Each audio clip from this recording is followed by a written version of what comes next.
throw it, Greg Anderson takes some giant steps forward against Tampa. Anderson's reception line is the third highest on the club, while the top man is Jim Smith with 51, despite missing 5 games.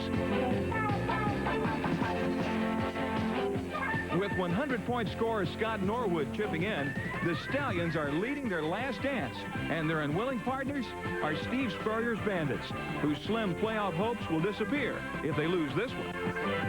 Jimmy Jordan tries to breathe some life into the Bandits by airing it out, and Eric Trevelyan keeps alive a streak of catching a pass in every game. But Trevelyan's league-high 15th touchdown catch may be Tampa's last gasp.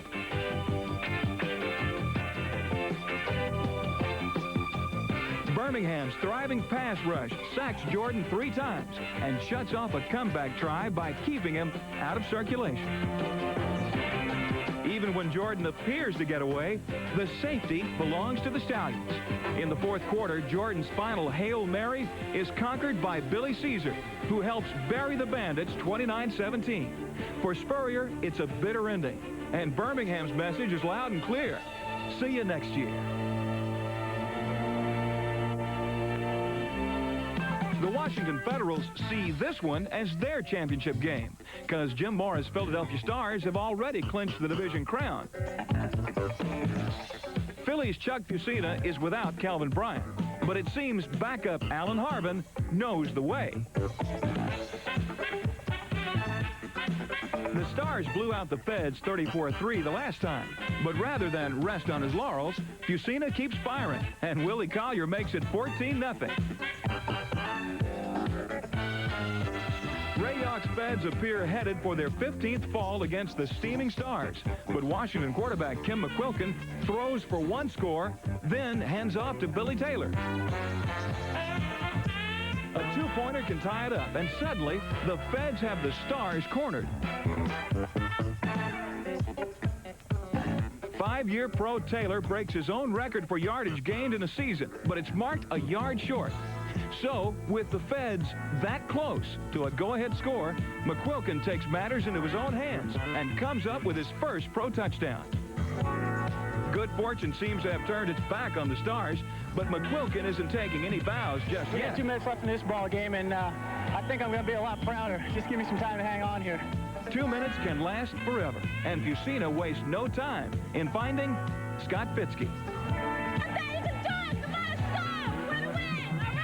Down by 7, the Stars are being stifled and come down to their last chance.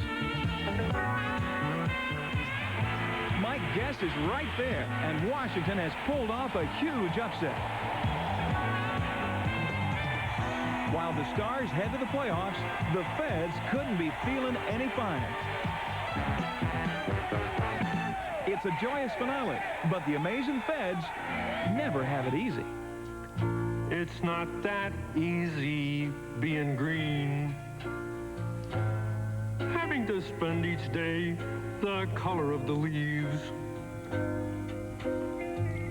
when I think it could be nicer being red or yellow or gold or something much more colorful like that.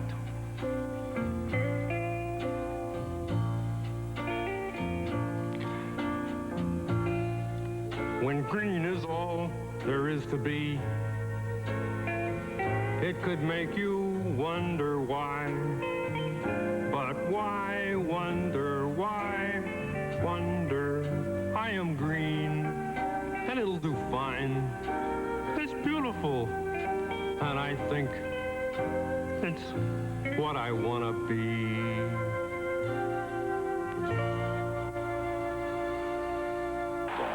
Or you can watch it with Casco binoculars and get in the game. You can just look at the race.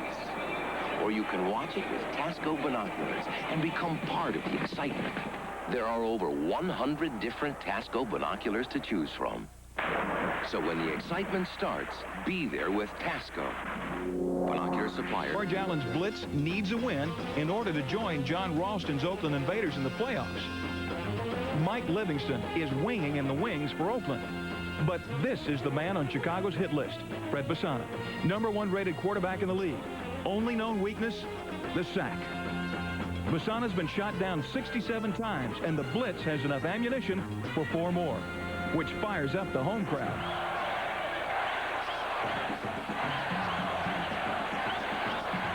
Early in the first quarter, Chicago's getting the protection, and Tremaine Johnson is getting loose. Bobby Scott looks like a double agent to Oakland. He's Allen's right-hand man now, but used to work for New Jersey, so knows how to use his running backs. Witness Tim Spencer.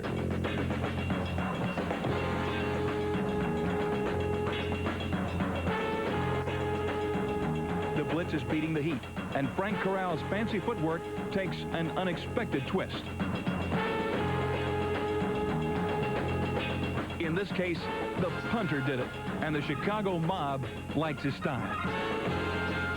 Bassana goes into exile just 20 yards short of 4,000, and Livingston takes over as head of the Oakland family. But in the third quarter, Chicago turns to a life of crime, and Don Schwartz makes it pay off.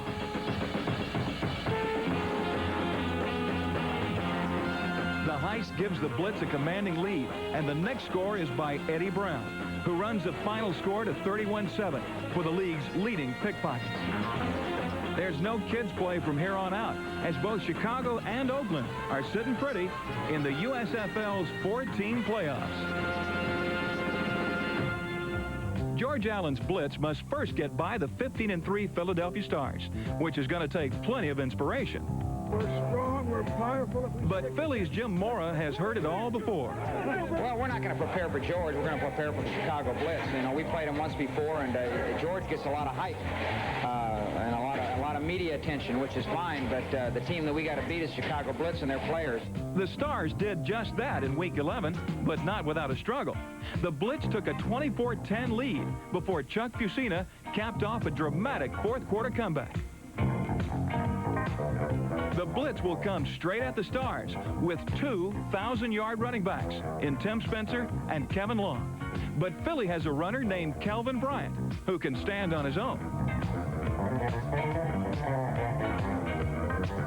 The party will be in Philadelphia, where Chicago's top-rated defense will take on the league's winningest team and try to break the spell of the Stars. In L.A., they're spelling out plans for next season. 1984, look out! The Gold and the Express are still in the building stage. It takes a lot of time and effort to generate interest in this community. However, we're really actually happy with the progress we've made. And we're negotiating now with a couple of major ball players. And I would guess out of the 45 ball players that you saw today, I would guess that you'll see 25 new faces next year. But this time around, L.A. and Denver face a battle for second place.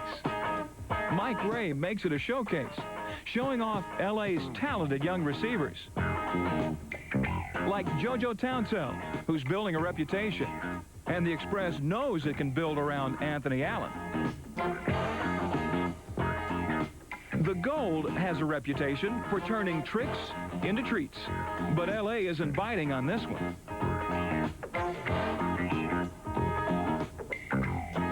Express coach Hugh Campbell has his team prepared for anything, but Denver's prepared to keep on trying, and punter Dave Gortz gets it right.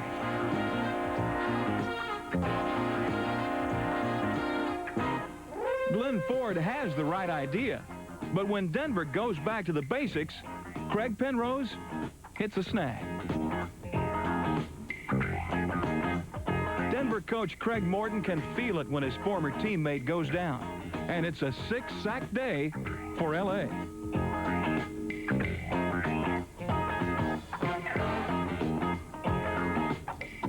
While the Gold gets knocked around, L.A. latches on to a 21-14 victory. And though there's no erasing the sting of finishing a game out of first place, in L.A., they're still having fun. Likewise in Boston. Dick Corey and Chuck Fairbanks are down to 1 game, but Corey still has a shot at the playoffs, and his Breakers have a healthy Johnny Walton pulling the trigger. Fairbanks Generals have been a disappointment, despite Herschel Walker's winning ways. But this crowd isn't here to see Herschel. It's here to pay tribute to the Breakers' unlikely success story. New Jersey quarterback Jeff Napple has a 2-game winning streak, but the Breakers have been coming out of nowhere all season and don't want to let this one get away. Walton's back from a knee injury, but his arm has never been in doubt, and Bo Coash's first touchdown of the season looks like an omen to Boston fans. Richard Crump has followed the signs of the end zone all season, and though he ends up 10 yards short of 1,000, he helps keep Boston headed in the right direction.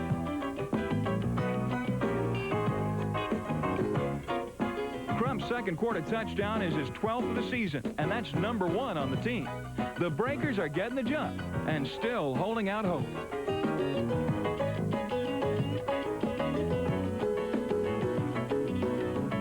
Walton knows the playoffs are a long shot, but goes to one of the few Breakers with playoff experience, former Eagle Charlie Smith. Tim Mazzetti once made the playoffs with Atlanta, and for Boston, he hasn't missed an extra point all year. Mazzetti's point total rises to 119, second best in the league, and Boston cruises to a 34-10 victory. Chicago's win over Oakland killed Boston's playoff hopes. But even though the Breakers are out of it, their story is no less remarkable. This has got to be one of those rare things that happens in professional sports. What you have here is a case of 50 guys coming together from the beginning, 50 people who've never really met each other before February down in Orlando, coaches who coached together for the first time, owners who hired these coaches and didn't really know what to expect. And against all sorts of odds and adversities, we came through with a tremendous season. The 11-7 Breakers surpassed all expectations and captured the hearts of Boston fans. And for Dick Corey, well, this was a year to remember. Is on fire because the Panthers have been coming on all season and are now a win away from a championship.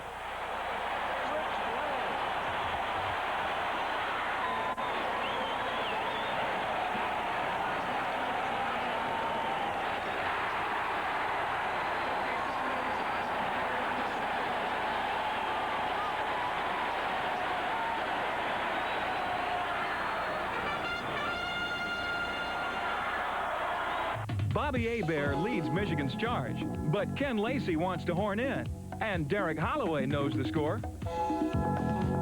Lacey conducts some ball movement, but then orchestrates a surprise for Arizona, and Holloway is right in step. The Panthers have been performing in harmony since the 6th week of the season, and when Lacey plays a solo, the beat goes on. They're bringing down the house, but the Michigan brass is still hard at work composing new lines, and percussionist Novo Vjovic drums up 3 more points.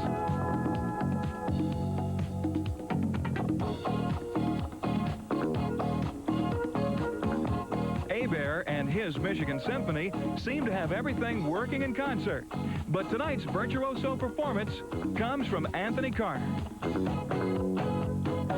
The Panthers are running away with it, building a 24-0 lead before halftime, and the championship celebration is warming up.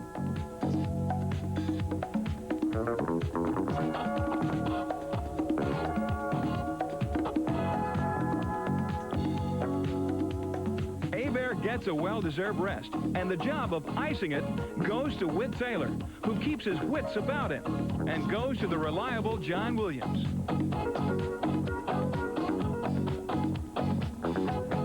Arizona coach Doug Shively can't get the Wranglers turned around. And when the Panther offense takes a break, Michigan uncorks its defense. John Corker has popped more quarterbacks than anyone else. And Dan Minucci becomes another trophy for Corker's mantle. Michigan looks fierce. And with a 33-7 victory, the Panthers are charging toward the playoffs. Michigan has won 11 of its last 13 games, beating the Chicago Blitz twice in the process, and thus winning the division championship on a tiebreaker. So let the champagne flow in Pontiac, because Panther Power is on the prowl.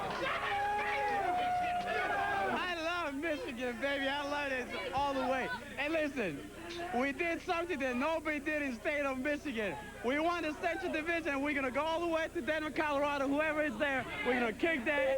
Gonna whoop up on them Oakland Invaders, and we're going to Denver. It's always great to win. It's one hell of a group of guys we got here, and we're going to take it to the top. I guarantee you we're going to take it. We're going to take it. I feel it. We never had champagne at Pittsburgh. I've been to Pasadena, and I've been to Miami, and I want to go to Denver. You know, it took us all season to get back up to the top, but here we are.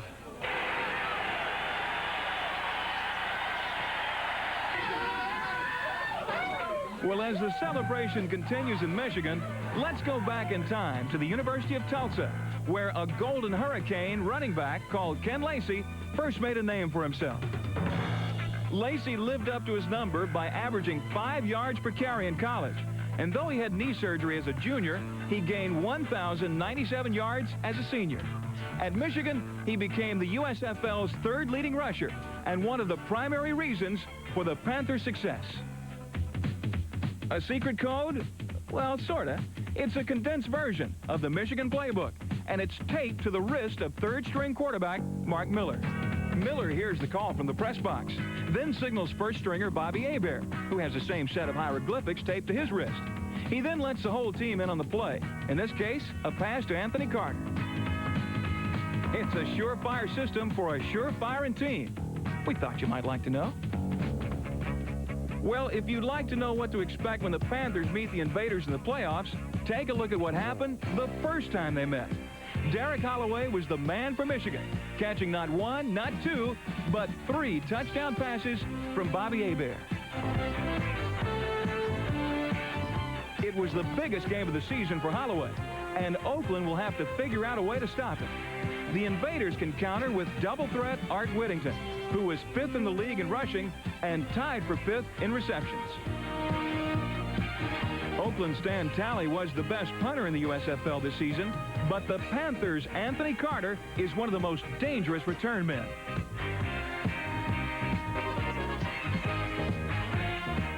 It's a fascinating matchup, but the Panthers have a secret weapon. I think this may be the greatest fans in the world, and I think that next week this whole stadium will be full up. And now it's time to salute the USFL's real men, like Chicago's captain, who once played 139 straight games in the NFL. Yes, real men do sign autographs, and the Stars' little big man turned would-be pass catchers into quiche. Tampa Bay's real man held down 2 jobs at once, kicking 23 field goals and punting a league-leading 90 times. In Boston, real men aren't afraid to run off with the ball, and the rookie linebacker from Ohio State does it every chance he gets. Carrying the ball for more than 1,800 yards isn't enough to qualify as a real man. You also have to make tackles. But our real man of the year is a player who isn't afraid to call home.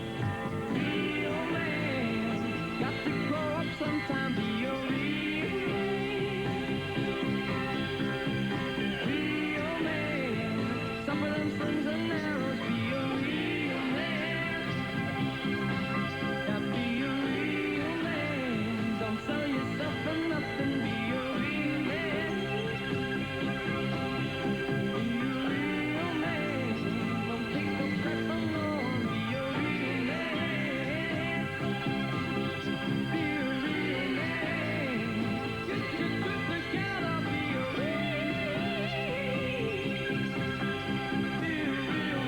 Inaugural USFL season, not many people rated the Oakland Invaders potential division champions, but they hung in, led by a quarterback named Brett Pisana, who had given up the beer business to go back into football.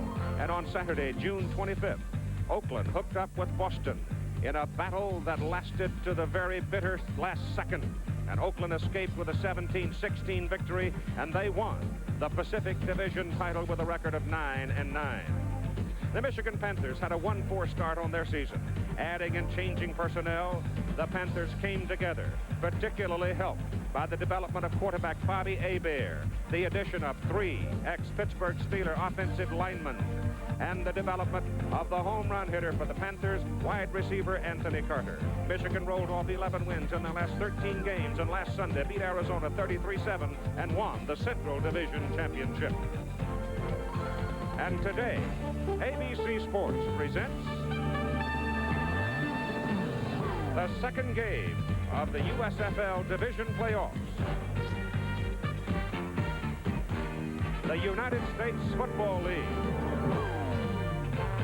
The winner goes to the championship game next Sunday night. And this matchup, the Pacific Division champion Oakland Invaders against the Central Division champion Michigan Panthers.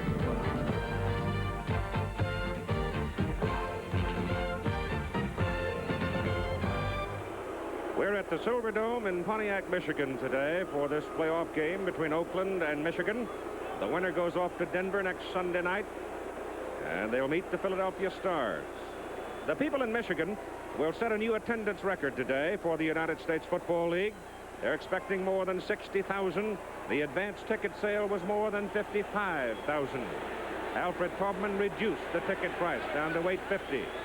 He bought all the parking spaces outside for $5, and he sold them to the Michigan Panther fans for $3.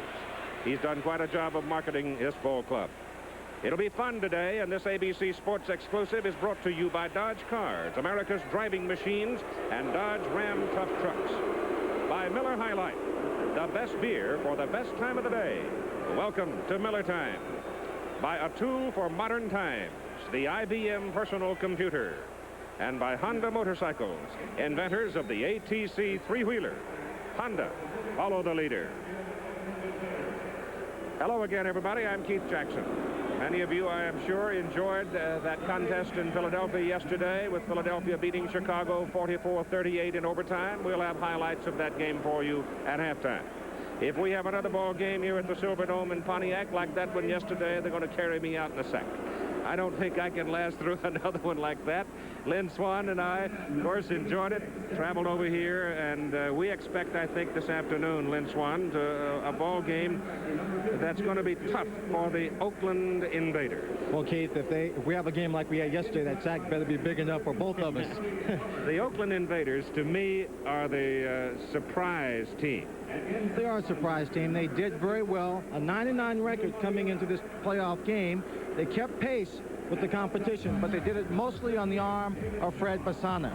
62.7% completion rate. A lot of short passes. He won't hurt you quick, but he'll hurt you consistently, the short passes. And one of the men on that team that's helped solidify that offensive passing attack has been an old veteran from the Oakland Raiders. Number 87, Raymond Chester, is a man who can do it all. Leads their team in receptions. Second leading receiver, Arthur Whittington. Arthur Whittington may not play much today. He's been laid up 2 weeks with a cracked rib. There's said to be some dispute over his contract situation. He missed practice last Friday, almost was not asked to dress. Well, they're going to need him. But if they're ever in bad field position, Stan Talley is a man who can punt him out. He has the longest punt in the USFL this year, a 75-yarder last week in a losing effort against Chicago Blitz. He is a man who is very accurate, puts the ball back deep, and they're going to rely on that foot whenever they're in trouble. But mostly they're going to be relying on their middle linebackers, their inside backers, Frank Mano Maliuna out of UCLA in San Jose, and Gary Plummer. And they lead the team in tackles. They have 5 interceptions between them, and they have forced fumbles numerous occasions to create the turnovers. As this USFL started, it seemed rather obvious that there would be some teams that would grow a little every week. I think the Michigan Panthers did the greatest job of growing through the season, winning 11 of the last 13. Somebody fed them something, because that team has grown in leaps and bounds. That team has just improved steadily throughout the year.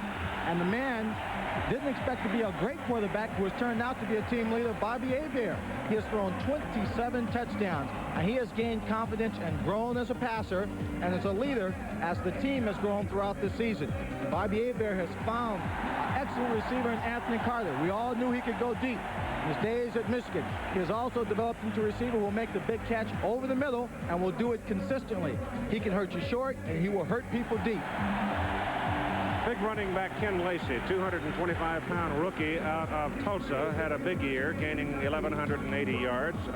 He's really a multi-purpose back, but most importantly, he is a hammer. He runs over you. He doesn't play around when he gets the ball. He runs straight ahead. He's got good speed, leg drive, but he's developed into a very fine receiver. He'll come down the middle of the field, make the big catch. But they've done it really on the shoulders of that offensive line. 3 of them, former teammates of mine in the Pittsburgh Steelers, Ray Penny, Tom Dornbrook, Tyrone McGriff. And those people have solidified that offensive team and given Bobby Ager his confidence. John Corker is the lead man in the league in quarterback sacks with 28.5. He, I guess, is the leader of that defense. He is the leader of that defense. Both teams are going to pass the ball a lot. John Corker leads the league in sacks, and Fred Basana has been sacked more often than any other quarterback in the league, 71 times. So you're going to see him going after him throughout the ball game. I sort of have the feeling going into this game that it's a matchup of muscle against finesse. Oakland being the finesse team, Michigan being the muscle team. We've got a great crowd building. Should be a fun afternoon at the Silverdome. We'll start it in a moment. The coin prior to the ball game by the referee, Tom White. Gentlemen, this is heads. This is tails. You're the visiting team. You're going to call tails? Tails he calls. Tails he calls. Tails it is. You want to toss. You want to receive. Which goal do you want to defend? Turn your backs around here. Wait over here. So the Oakland Invaders will get first possession of the football as we have the second divisional playoff game. The winner going to Denver next Sunday night against the Philadelphia Stars. John Ralston, the head coach of the Oakland Invaders. He's done a terrific job in building this football team and getting it into the playoffs. Jim Stanley is the man who runs the show for Alfred Taubman's Michigan Panthers, and he has done an outstanding job. He has put together a football team that is, I think, better than anybody thought possible 3-4 weeks into the season. Well, everybody started going out and getting the talent. Taubman said, hey, I'm not going to be left behind. I see the competition here in the Central Division. I've got to build a good football team, and he went out and built it. Michigan takes the field. Oakland will get the football. And the officials will be Tom White, the referee, Ted Galano, the umpire, Stuart Ross, the head linesman, Willis Spencer, the line judge, Dick Eichhorst, the back judge, and Bill Schmitz, the field judge. And the crowd is still coming into the Silverdome. They had an estimated crowd in excess of 6,000 at a rally in downtown Detroit last night. So there's a goodly amount of football fever in the Motor City area this week. One of the characters on this Michigan Panther team, and I mean that with all due respect because he is a character, Novo Bojovic. He is also an outstanding place kicker. He had a total of 103 points on the season, and he will kick off. He has pretty good range outside 40 yards, but not much outside of 50. The deep people for Oakland, Mark Lewis, number 80, and number 31, Lewis Jackson. And Lewis Jackson will be the starting tailback, the principal running back for Oakland in this ball game. So we're ready to go with the championship spot open for the winners. The kick is very high to Mark Lewis. He gets a hold of the sideline. It's a fine return out to the 35-yard line for Mark Lewis, where Lonell Fee brought him down for Michigan. Fred Basana comes out now, 63% almost in his completions this year. He will open at quarterback. Lewis Jackson, 200-pounder at one setback position. Ted DeRosian is the fullback at 225. The wide receivers, Wyatt Henderson and Gordon Banks, not too big but quick. And Raymond Chester, the old pro in his 13th season at tight end. They opened with two fullbacks in there. He sends out Jack Holmes instead of Jackson. And Basana will put it up. He looks, he throws. It is caught at the sidelines by number 88, Gordon Banks. And Banks is brought down after about a 7-yard pickup. Gordon Banks at 5'9", 170. He played 2 years with the New Orleans Saints. The offensive front for Oakland, Kurt Yonker, 270-pound tackle. Steve Houston, 255 at guard. Jeff Harper, 250 at center. Frank Frazier, 280 at tackle on the right side. Dale Markham, 285. Big on the right side. Now Jackson is in, number 31. And Erosion goes out. Henderson comes to the bottom of the picture. And the handoff goes to Jackson as he tries for the first down, and he doesn't get it. And the ball comes loose, and Michigan says, we've got it. Let's see what the fellas in the striped shirts say. I don't think they're going to agree. But the ball popped loose. It didn't pop very far. Nope. Stuck right in the middle of that pileup. The last time these two teams met, Fred Basana threw 24 complete passes out of 30 for 341 yards and 3 touchdowns, so we can expect him to continue doing the same thing here today. The ball is sitting at the 43-yard line, where it'll be 3rd down and about 2. Ronnie Padgett, David Tipton, and Alan Hughes are the 3-down linemen. Good linebacking core of Kyle Borland, Robert Pennywell, Ray Bentley, John Corker. The secondary, Chapman, Davis, Arnold, and Greenwood. 3rd down and 2 for the Oakland Invaders. They go to Erosion, the fullback, and Michigan will have none of it. They just overpowered the Oakland offensive front and piled up the play short of the first down. And Oakland will have to punt. We'll see the league's leading punter, Stan Talley. That was David Greenwood, number 31, coming up from his safety position in on the tackle. He leads his team in tackle, and now Stan Talley has a chance to pin down the Michigan Panthers, who will try and punt the ball out of bounds inside the 20-yard line. Anthony Carter is the deep man to receive the punt, and he's about as dangerous when he gets the football in his hand as any player I've ever seen. All he needs is just a little block out in front, a wall to get behind. The speed will carry him the rest of the way. Pressure zone. Talley's kick is out of there, and it's a good one. Carter watches it go through the end zone. Michigan will have the football, first down at its own 20. It was a 57-yard punt to open the day for Stan Talley. Here comes Bobby Hebert now. The Cajun out of Louisiana, northwest Louisiana. He's a rookie, 6'4", 210, 22 years of age, and has turned out to be a whale of a young quarterback. The setbacks will be John Williams and Ken Lacey. Williams out of Wisconsin, Lacey out of Tulsa. Anthony Carter at one wide spot. Derek Holloway, a big little man outside, and the tight end Mike Cobb, who has caught a lot of balls this year. 61. Oakland shows him a 5-man front. Linebacker drops off. Give it to John Williams, and Williams running behind the right side of the line. Picks up about 4 yards. Up front is where Michigan is really strong in its offense. The lineman, Chris Godfrey out of Michigan, 250-pound tackle. Tyrone McGriff, 265 pounds. Wayne Radloff, 265 pounds in center. Tom Dornbrook, 250 at guard. And Ray Penny, 255 at tackle, with the tight end, Cobb, 6'5" and 235. It'll be 2nd down and 6. The ball near the 24.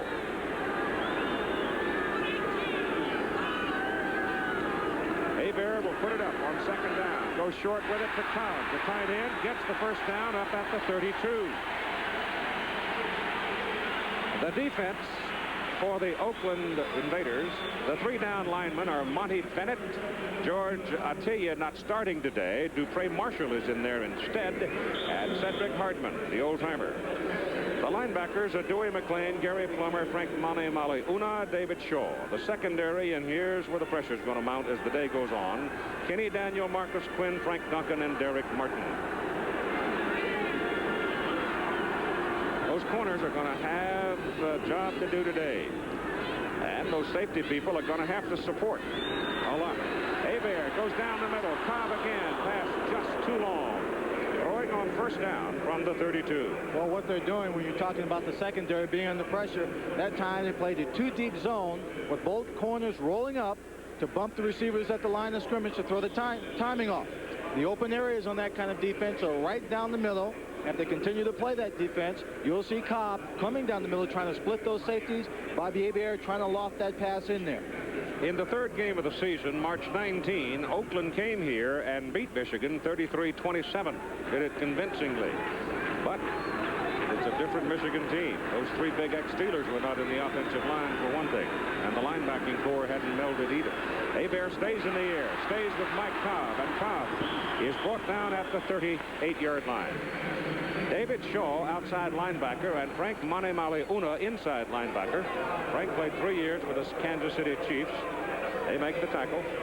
Cobb leads his team in receptions, and whenever you have two outside receivers that are threatening, the tight end plays a big part in keeping that attack going. The consistent short passing attack underneath the linebackers. There he took a relatively short pass of about 3 or 4 yards, turned it upfield, and now they're looking at a 3rd and 2 situation. With two tight ends in there now. They obviously go for the muscle on 3rd and short. They've got Carter outside wide. And the handoff goes to John Williams, and Williams has the first down.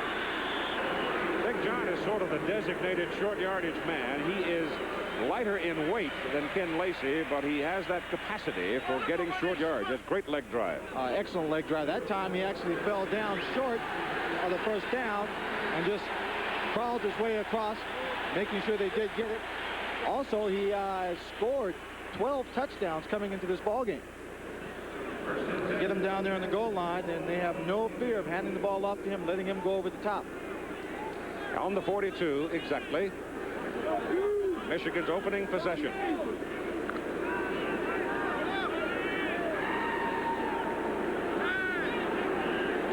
Eric Holloway and Anthony Carter wide. Both can fly. Hebert looking to put it up. Looks for Holloway. Goes for him. And it is thrown out of bounds, incomplete. He had double coverage. Again, double coverage of playing a 2-deep zone with those safeties, with the corners rolling up. Bobby Hebert had plenty of time to throw, stepped up in the pocket, and realized his receiver was covered and just put the ball out of bounds. I don't think he intended for Derek Holloway to make that catch. And number 24, Derek Martin, was the cornerback on the play. Arthur Whittington there, cracked ribs and a contract dispute. And he was a last-minute addition to the squad, really, because we had heard earlier today that he would not be allowed to dress. Nobody seems to want to talk about the circumstance very much. Hebert hands it off. Lacey's got it for the first time. And the big Tulsa rookie runs it up near the 47. And they'll be looking now at a 3rd down. When you've got a strong offensive passing attack, the draws, low screens are the plays you see. The running back using quite a bit to offset the pass rush. Here's Tim Brandt now, our sideline commentator, with Arthur Whittington. Thanks, Keith. You have alluded to the events of this past week. Now, Arthur, let's talk about your ribs. Are you okay, and will you play? Well, okay, I hope to play. You know, the ribs are kind of sore, but I can play. If he want me to play, I'm gonna play. But y'all don't know it right now, but I hope to play today. Okay, Keith. Ball is at the 46. They're looking at 3rd down and about 6. And Hebert puts it in the air deep for Carter, too deep. And so it's 4th down, and the Oakland Invader defense stands up. Well, Bobby Hebert went after a big chunk awfully quick. He had a pretty good pass rush. He had man-to-man coverage on Anthony Carter that time, but good coverage. Marcus Quinn back there staying with him. Greenwood, a double-duty man, playing the safety position and handling the punting, and he's a pretty good one. He averages 41.4. Number 31,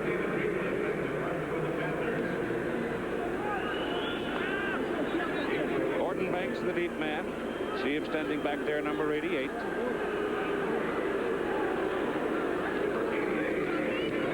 No pressure, not a particularly good kick, but it's going to hit and bounce, and Banks picks it up after it bounces and comes back across the 20 to the 22. If he had not caught that ball and returned it 8 yards, it probably could have been killed inside the 10. We've got a timeout with 8:48 to... There is a look at the Oakland Invaders offense. Balanced attack. Heavy, a little heavy on the passing side, but we expected that. We knew that coming into the ball game. Fred Basana, a man who just wants to get the ball out quickly to the backs. Also a way of getting the pressure off him. Erosion and Jackson are the setbacks from the 22. Little quick pop over the middle, goes to Banks. Gordon Banks shakes one, gets the ball across the 40, out to the 43. Now they'll mark it on the 42. And so they go very quickly to the speedster out of Stanford. He's got good speed. Best receiver on this football team. You see the big cushion there. He's got 10 yards to work with before he could even catch up with the defensive corner if he were to stand still. Makes a good catch inside, breaks the tackle to pick up some extra yards. Michigan can't, if they want to win this ball game, give the Oakland Invaders any life, can't allow them to make any big plays. On first down, Bassana gives it inside to Lewis Jackson, and that's pretty tough country. He comes up to the 45 for 3 yards. Robert Pennywell, number 59 on the tackle. Between Ronnie Padgett, David Tipton, and Allen Hughes, they make a formidable defensive front, and they are physical football players. They hit and hit hard. The leading sacker in the United States Football League is John Corker, number 57, who works at the top of your picture. And Oakland is trying to use the offensive tackle, Kurt Yonker, to pick him off. Well, whenever they think he's going to blitz, they slide that side of the line, giving him an extra man to the outside, letting the fullback come up, take on the middle man. On 2nd and 7. Quick over the middle, pass incomplete. He's trying to get it to Raymond Chester, and Raymond got clogged up in traffic as the linebackers dropped off to cover him and had no chance to get it. Well, he tried to come across real shallow in this play. He couldn't have been any more than 3 or 4 yards from that charging defensive line when the ball was thrown. The ball will come right in your picture. He doesn't even see it. He's not looking back at the ball. He's just trying to weave his way underneath all that traffic. I think one of the things they're trying to do, too, is Bassana's trying to get the ball away quickly, too, because certainly John Walston doesn't want him taking punishment early in the ball game if he can avoid it. It is 3rd down and 7 for Oakland. The ball is at their 45. No score, first quarter. First time we've seen Bassana in the shotgun. Out of the shotgun, he has a little more time to look. Flips it out to Lewis Jackson. Jackson goes for the marker, and he gets there. It'll be Oakland on Michigan's side of the field. First down at the Panther 46-yard line. That was the first time the Oakland Invaders have used the shotgun in this season. Fred Bassana just had a little bit of trouble taking that ball from snap, and they caught him in a blitz. See right there, everybody's coming. That's John Corker on the top, Yonker at the bottom. Coming inside, playing a little game, trying to confuse the blocking scheme. Bassana gets the ball away quickly on the short screen. And first down, Michigan 46. They're back into the conventional T alignment now. And the handoff to Ted Terosian, the fullback out of Fresno State. He gets across the 40 and goes down to the 39. Ted Terosian made a good move to cut to his inside, taking the play up the middle before he met up with Greenwood. Came up and collared him around the shoulders and the head. Ted Terosian, he'll see a great deal of action today carrying the offensive running attack if Arthur Whittington is not going to play much in this ballgame. Mark Lewis comes in now, replacing Wyatt Henderson, that wide receiver, on 2nd down and 3.5 to 4 yards.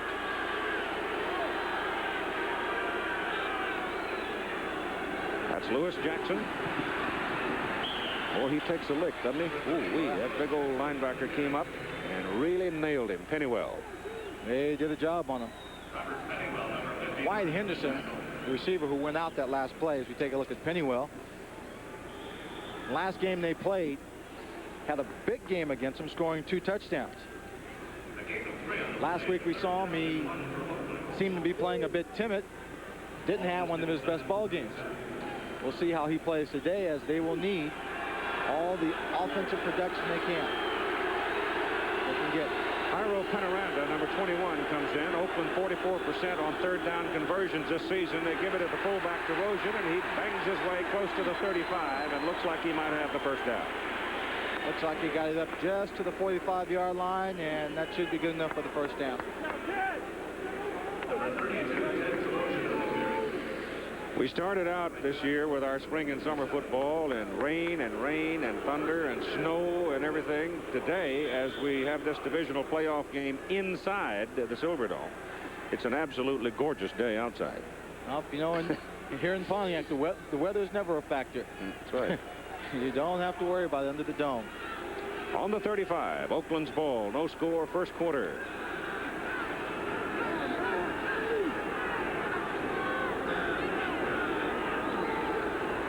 Bassana wants Henderson. Down the middle, didn't catch it. Bassana threw a bullet and it was a little behind Wyatt Henderson. It was high and behind him, and he took a lick. Oh, and he came in for the pass by number 22, Clarence Chapman. Tim Brandt now with Bobby Hebert. Thanks, Keith. We were just talking, and they have shown, Oakland has shown Michigan a couple of different coverages, maybe mixing them up a little bit. How do you attack it? You just got off the phones? Yeah, well, they're not really showing us different coverages that, we practice. They're just mixing up real well, and, we just have to keep working the ball downfield. And, I thought AC would be more up in the seam instead of in the post in that last long pass. Okay, Bobby. Keith? Thank you. Second down and 10 from the Michigan 35. Reverse it, carrying the ball, Mark Lewis, wide receiver. He's got a first down for Oakland. He's loose on the sidelines. He's out of bounds at the 15-yard line. So John Ralston going to his playbook. Oakland's got to finesse him. They can't muscle with him. They can't muscle with him. They're going to have to use the trick plays. They've got the speed. Number 21, Oliver Davis, had a chance to make the tackle earlier in this run, but he misses it on the sideline. You see Gordon Banks has got good speed. He gets a block out in front of him. David Greenwood goes down. Right there, Davis misses a tackle. And he picks up some big yards. Mark Lewis out of Missouri Western State. Number 65 jump. Dave Tipton trying to anticipate the count, it appeared. Unless an Oakland man moved. Encroachment on the defense. So that's 5 yards, and now Oakland is really knocking on the door. It'll be first down and 5 at the 9. This is a playoff game. Tension, a little bit of anxiety. Usually takes a couple of drives to work it out for both teams to loosen up. Michigan Panthers not being as alert, getting fooled by that reverse. Gotta pay attention, getting this ball game quickly. That's Terosian. Big hit, fumbles the football. Oakland still got it. He really took a lick at the 2-yard line when it looked like he was going to get in for the touchdown. John Arno, the free safety, really nailed him. Frank Frazier covers the ball, and Oakland keeps it. Rookie out of Iowa really stuck him, knocked the ball loose. I thought there were enough Michigan Panthers around where any one of them could have fallen the ball and got the turnover, but they couldn't. Just take a look at the power of the hit that knocked his ball loose from Terosian. Right there, there's the initial contact, knocks the ball loose, strips it out of his arm. He goes down on it. Ball just bouncing around. Terosian has to leave the game. Remember, he had some knee surgery, minor surgery during the course of the season. Came back from it, and I think that's the same knee that he's dragging as he walks to the sideline. It's on the 5. We're at second down and 1. Jack Holmes is in at fullback. Iro Penaranda, another fullback, lines up in the blocking back position or the wing. And the ball goes to Holmes, and Holmes bangs his way over the left side with a penalty flag going down, and he's got the yardage for the first down at the 2. But let's see about the penalty.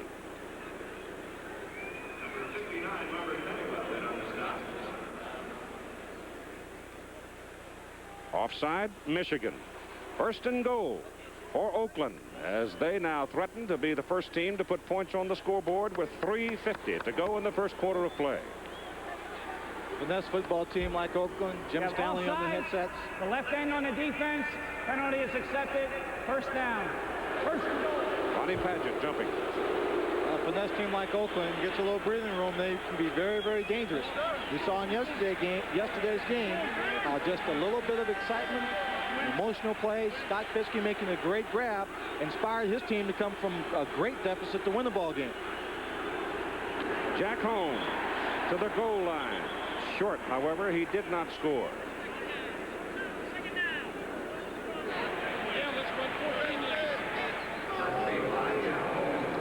Jim Stanley knows full well how much trouble a team like Oakland can be if they jump out in front of you. That's right.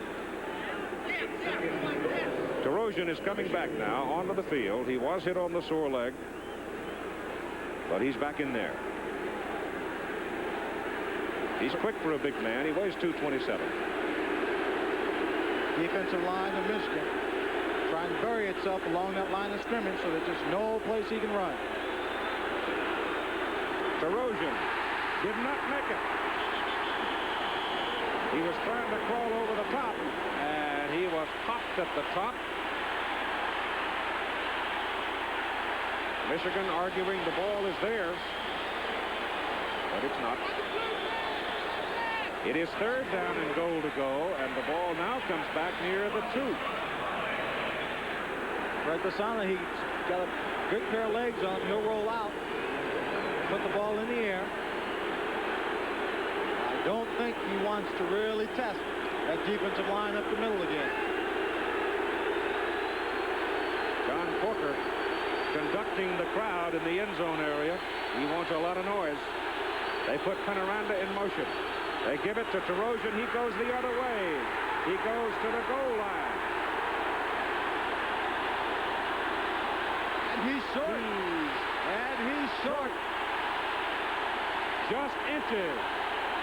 John Banaszak, number 76, was the man that kept him out of the end zone. John Banaszak, former Pittsburgh Steelers, been a part of a lot of strong defensive stands. Right here, Ted Terosian gets the ball, and he is just jammed right there. The ball never crosses the plane. You saw his elbow just go over, but the ball was not in the end zone. John Banaszak. 4th and goal. The nose of the ball just inches away.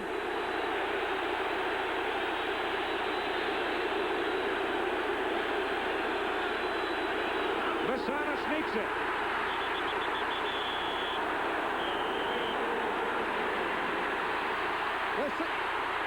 They're going to give him the touchdown. They waited a long time and took a good look at it. And they finally punch it in on 4th and goal from about 6 inches away. Well, in a situation like that, that's as safe a play as you can call. Just depend on the offensive center and the guard to wedge ahead. That's all they do. He gets behind it. He's buried in there. You can't see if he really goes over or not. But the officials decided he did. It's an Oakland touchdown. And Kevin Shea is in for the extra point try. Fred Basana holds the kicks. Oakland scoring at 1:33 to play in the first quarter. Shea's kick is good. So it's an impressive possession by Oakland as they go 78 yards in 14 plays and take the lead 7-0. And Big John Corker, one of the bellwethers in the Michigan defensive unit. And so far, Oakland has kept him away from Fred Basana. Well, Fred Basana has kept him away with his quick releases and short passes. Not taking much time. Hanging kick. Well hit by Shea. Way back feed. No return. Michigan will start again for mid-20. This will be Michigan's second possession of the ball game with 1:28 to play in the first quarter. And the Invaders leading 7-0. Panthers, the top offensive team. In the first 5 games, they were running about 85 yards for their rushing game. Then they added Messrs. Penny, Dornbrook, and McGriff, and Godfrey. And it jumped all the way to 159 yards per game. Of course, part of that is maturity of the young players as well. Now they go from the 21st down. And Hebert hands it off to Ken Lacey. Lacey has a couple of yards, and that's all. And the Oakland Invaders playing them tough inside. Playing them very tough. I'm surprised he doesn't go right back to his tight end with the short passes. Number 74, Dupree Marshall, nose tackle, making the tackle on that play. George Atiyeh has been the starting man, but Dupree Marshall, who had a tryout with the NFL and didn't make it, out of Washington State, 6'3", 255, getting his chance to start. And looks like he's enjoying it. Second down. Make it about 7. Oakland shifts the linebacker up on the outside. Give it to John Williams. Williams crosses the 25 to the 26, and they're looking at 3rd down and 4.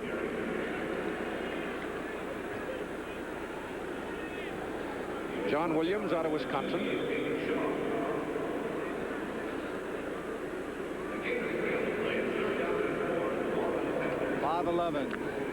Not real tall, can get under those defensive tackles, pick up an extra inch or 2. 20 seconds remains in the first period. Michigan runs about 37% on the season in third down conversions. That's Carter at the bottom of the picture. Hebert, no pressure, sets up the screen for John Williams. He gets the first down as he goes out with a 33. Oh, he just did get the first down, but that screen, it looked like Bobby Hebert waited an awful long time. He sure did. That screen took a little bit longer than I think he wanted for it to develop. The rush was coming in on him, but he was able to get the ball away as the first period comes to a close. And after 15 minutes of play, the Oakland Invaders, Pacific Division champions, lead 7-0 over the Central Division champions. In that first quarter by Oakland, made the stats a little one-sided. Yeah, they sure did. That's really been the only offensive productivity in this ball game so far. It was a very well executed drive. Even though they did get the touchdown, they did get a chance to have very strong goal line defense for the Michigan Panthers. They did a good job. They've got a first down. The ball is outside the 33, near the 34. Anthony Carter is yet to see the ball. They've thrown to him, but missed him. And give it to John Williams, and Williams, a hard runner, gets a first down. And then some. Fred Williams was hanging on to him, but he had to have help. And that's the big play of the ball game so far for Michigan. Big play so far. Williams just gets the ball, uses power. Let's take a look at the inside linebackers and see how they play this particular play. They're looking, reading their keys. They get caught up on the inside. Plummer, number 51, right there. He misses, has a chance to make the tackle. And then Williams just drags the secondary, and big number 74, Dupree Marshall, comes on and adds his weight to the pile. 46-yard line of Oakland, first down. First time Michigan's been on the Oakland side of the field, and Hebert on first down puts it up over the middle for Holloway, and Holloway goes down at the 6. Derek Holloway. He's tackled, brought down by Frank Duncan and number 25, Fred Williams. Derek Holloway, the last time these two teams met, caught 3 touchdown passes, even though his team lost, and he almost got another one here against the Oakland secondary. Good post pattern that developed late, got in the seam, wide open. The linebackers reading the play. Look how far back they're dropping. 15 yards. They see the ball in the air. They turn and run, but it's too late. He takes the ball down to the 6-yard line. First and goal to go Michigan, a 40-yard pass play. Holloway only stands 5'7" and weighs 165 pounds, but he's tough. Played at Arkansas. Give it away to Williams, and John Williams, touchdown. John Williams, great execution of the run.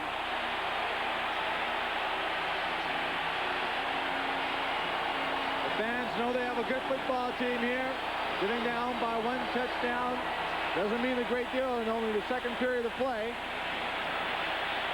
Jim Stanley, you would think by his expression, his team just dropped the football.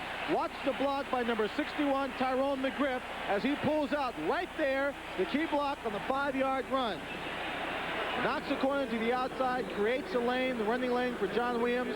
He scores easily. Bojovich for the extra point. Whit Taylor holds, snap is high, Taylor gets it down, and Bojovich hits it. The reason they make that a 5-yard run in the official stats is the ball was marked just inside the 6. In fact, it was more than 5 yards that Williams carried it. So with 13-13 to go in the first half, we are even at 7. 7 ball game with 13-13 to go in the first half of play. There's the man that put Michigan on the scoreboard, Big John Williams. Bojovich now will kick off with Mark Lewis and Lewis Jackson, the deep people for Oakland.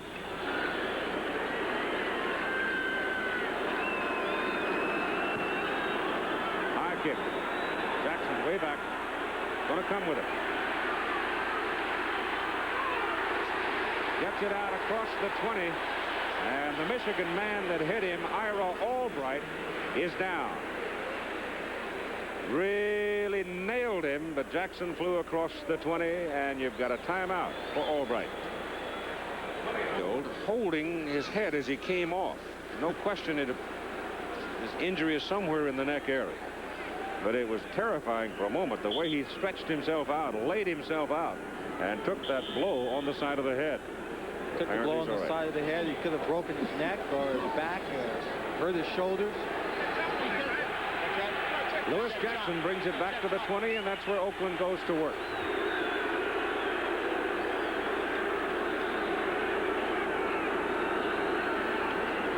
Basana gives it to Lewis Jackson, trying to sweep, gets around the corner and gets about 4, close to 5 yards. Brought down by Will Coakley, the outside linebacker from Kansas State. I imagine what Oakland would like to do now is just kind of get the defense loosened up a bit, keep the ball to the outside. They've got them thinking about the reverses and gadget plays. Keep them off guard, keep them just a little bit off balance so if they can execute their offense, put some points on the board. Oliver Davis, number 21, Swanee, you noticed when he lined up on Banks a while ago, before the snap of the ball, he backed off and gave a big cushion. See if he does it now against Wyatt Henderson, who comes to the near side. Well, he's trying to disguise it a little bit. And that's penalty time.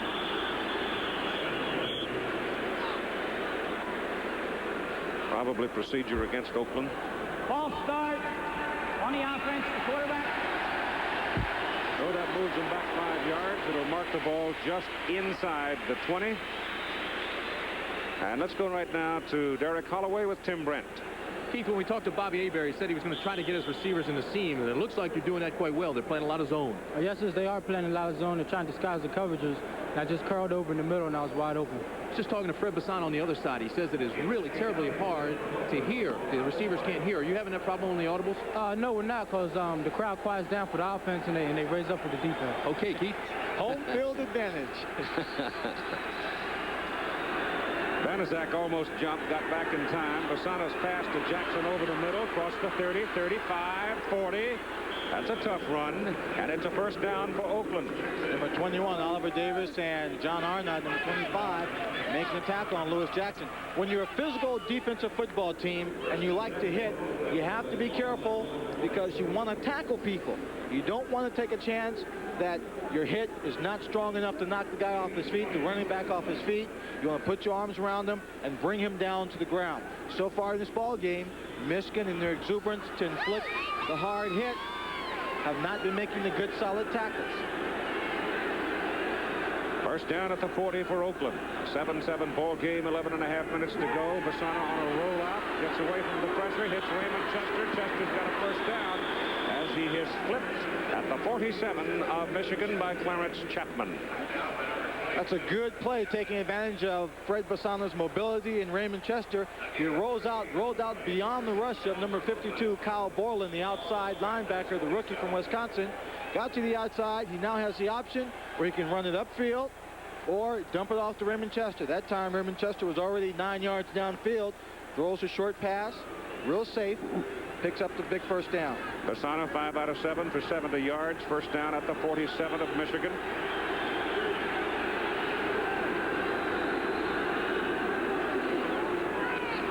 DeRozan, the fullback, down to near the 43. Picked up 4 yards on the first down play, and Allen Hughes brought him down.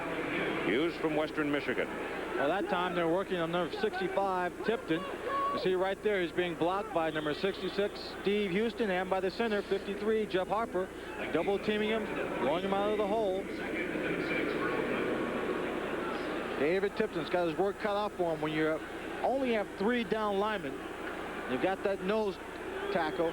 He has really got to be able to clog up the middle wheel. And he can get hit from either guard and the center. Second down. About 5. Little quick pop over the middle of the line. Henderson, ball up in the air, intercepted. Running with it is Kyle Borland. And Borland is knocked out of bounds at the Oakland 45. Wyatt Henderson had a little quick shot from Basana, but he was pinched between 2 defenders and the ball squirted loose. Well, we said that the Michigan Panthers are a very physical football team. Watch the shot. It's laid on Henderson right there. David Greenwood and number 50, Ray Bentley, team up. Kyle Borland's in the right spot. The ball just drops into his arms. Look at Greenwood, number 31, the safety. He's in perfect position. He reads it. Right here, the stick. Both he and the linebacker.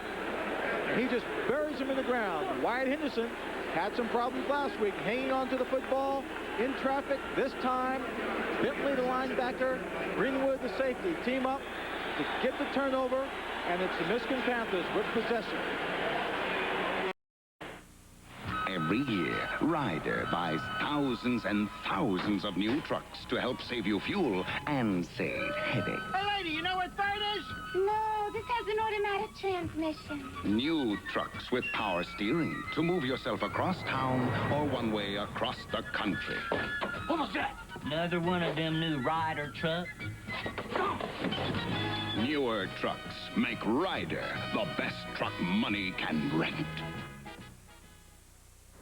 Learjet Coco Lima on the final, gear down, lock for The test pilot who broke the sound barrier, General Chuck Yeager. Reliability means a lot to me. That's why I go with AC Delco technology in my car. This AC far-range spark plug is no bigger than a bullet. Yet it's engineered to give you up to 30,000 miles of reliable performance. Never wait for trouble. Put high-technology AC Delco parts in your car or truck. AC Delco is the way to go. Actress Heather Thomas learns the art of ballooning over the French countryside. And Sir Edmund Hillary is back at Everest joining an expedition climbing the unconquered East Face. The Emmy Award-winning American sportsman next. Ira Albright walking around on the sidelines, shaking his neck, twisting it, but says he's going to be all right. He's going to be stiff, is what he's going to be. He took a lick. So the first turnover of the ball game gives Michigan the football. Sana's on the headset, getting some advice from upstairs on how he can better exploit that Michigan defense. Just inside the Oakland 46 for the first down. That's Cobb, the tight end, going in motion, and the ball is given to Ken Lacey. There's nothing fancy about that. It's just a plain old-fashioned power sweep, and it's good for 9 yards. Good sweep. You had Dornbrook out in front of him. Got just enough blocking so he could turn it upfield, get going in the right direction. Good for a 9-yard gain. How important is it to have those big men up front? Just take a look at the Oakland coaches, and they're trying to find a way to handle that offensive line of Michigan, get them tied up. Michigan's line, a trap blocking team. You see them pulling, you see them run counters, pass protecting extremely well. 2nd and 1. Let's see if he goes deep. Nope, he's going for his first down. Lacey's got the ball, gets the first down, and gets a lot more out of it as he tumbles across the 25. Big hole on the right side. Oh, he got some great blocking up front from Dornbrook and Penny to close it down. He also got a very good block from John Williams, number 40. You see right there, just Dornbrook running downfield, keeping his man at bay. Cobb, number 89, blocking on number 40. Marcus Quinn giving him the extra help downfield. John Ralston knows that his defense could be in for a long day if they don't find a way to get through the blocking of that offensive line. Stop Lacey when he gets near downfield. The 23-yard line now, where it's first down. They send Williams. Starts to the middle, veers to the outside, and gets 2 yards on the carry. John Williams tripped up on the play. Maintain his balance. He had a lot of room to run.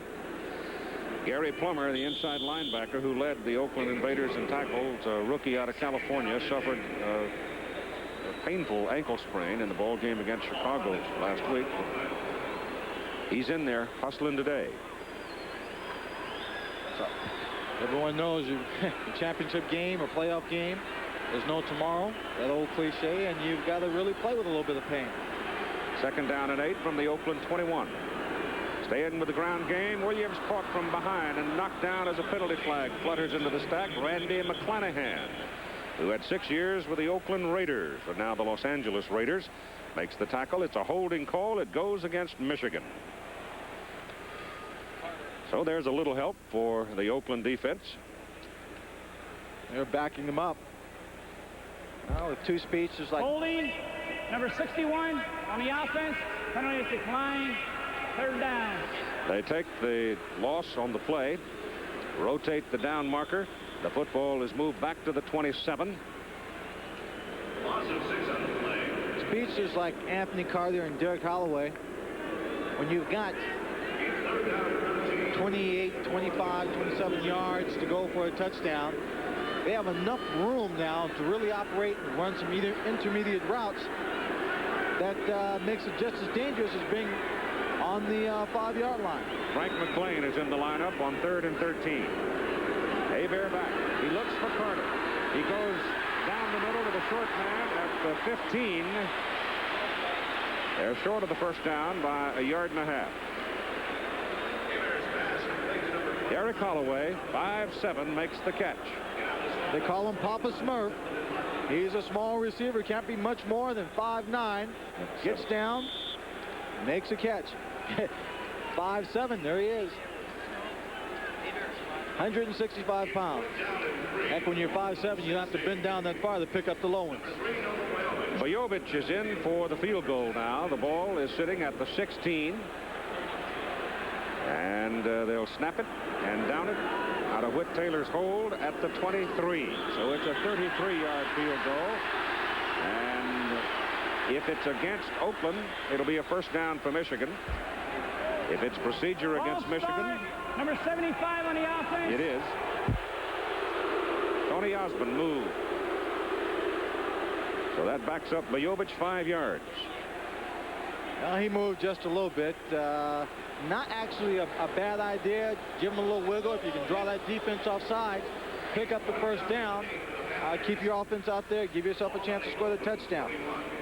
38-yard field goal try now, and on the season, Bojovic 2 out of 4 from that distance.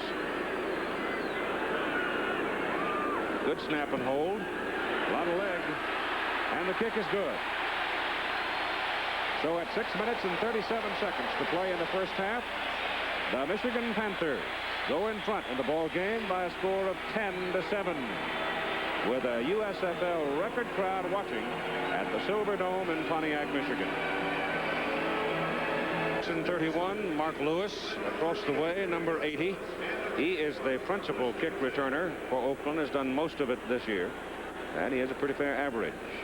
Novo Bojovic will kick it off, born in Titograd, Yugoslavia. Grew up in this country, went to school here in the state of Michigan. He kicks it toward Jackson. Yard deep in the end zones, coming out. Gets a hole on the sidelines. And he is thrown out of bounds, and he almost lost that football. There's a flag thrown on the play. The kickoff team offsides, well offsides. The return is out past the 25 to the 26, so let's see whether or not Oakland opts to take the penalty. Or take the field position at the 26-yard line. Now, Monty, what's happening is he's reaching, the tackle's reaching the Will backer, okay, and there's back is double to the back. Okay, I was thinking, the first one they ran, I came out. The second one we had to read.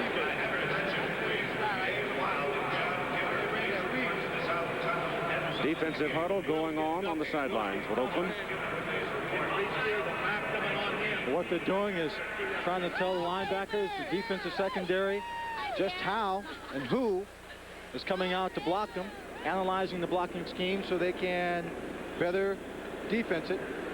There you see the offsides on the kickoff, the entire right side,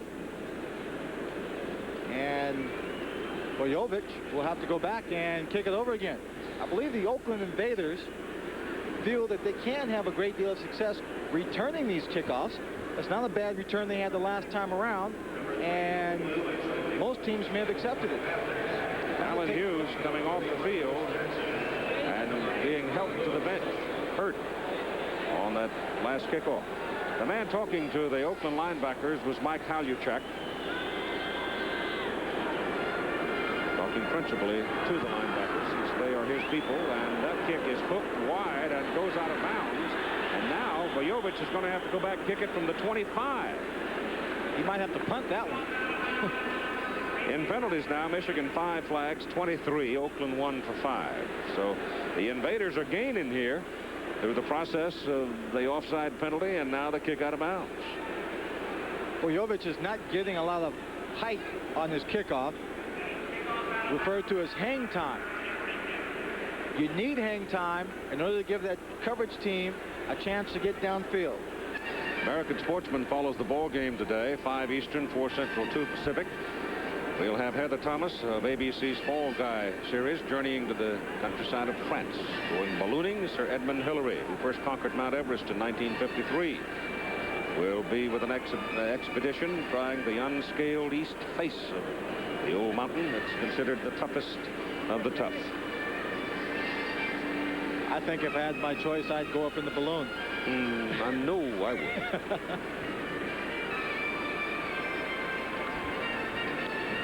Bojovic is just going to have to kick this one right down the middle as hard as he can. Get it up in the air to give this kickoff team a chance to cover the ball. At least he backed himself up another 5 yards. He still doesn't get any height on it. It's going to bounce. Good bounce, and is picked up by Jackson. Lewis Jackson cuts for the sidelines. And Oakland will take the football first down at their own 34. Lewis Jackson looked like he just tripped up. You know, no one really hit him. He just tripped and fell down. And he's still down.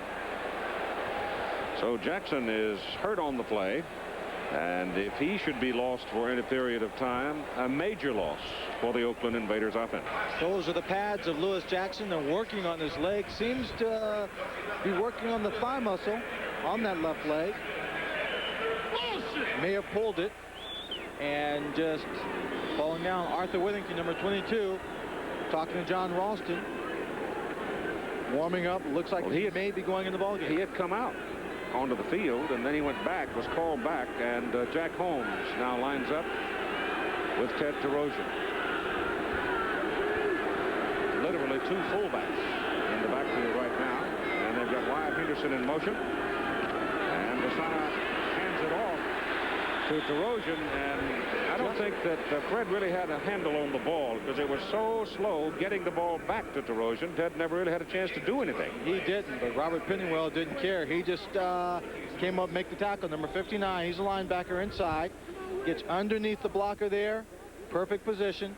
Makes a hit in the tackle.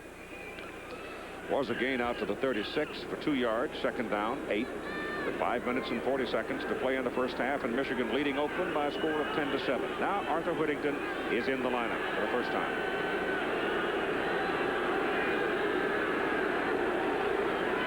Desana back. Pressure's on him, and he goes out of bounds. Trying to set up the screen pass that time. It didn't get set up.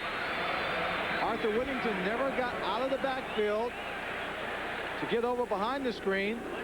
Defensive line, linebackers played it very well. Watch to the left side of your television. That whole line moves over. Whittington gets blocked. He can't get out because number 52, Kyle Borland, blocked him, kept him inside. It's third down and about 10.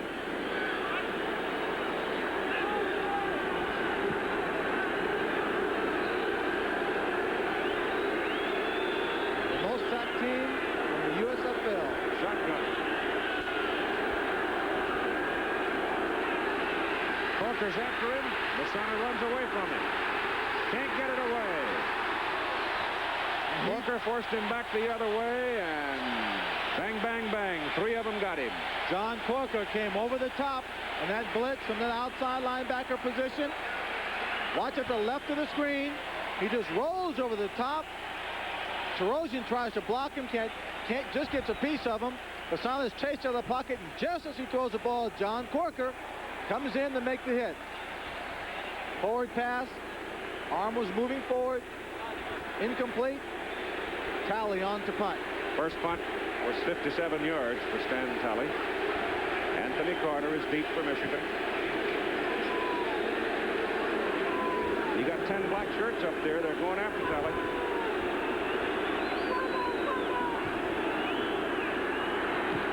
Gets it out. Didn't get all of it. Carter will have some room.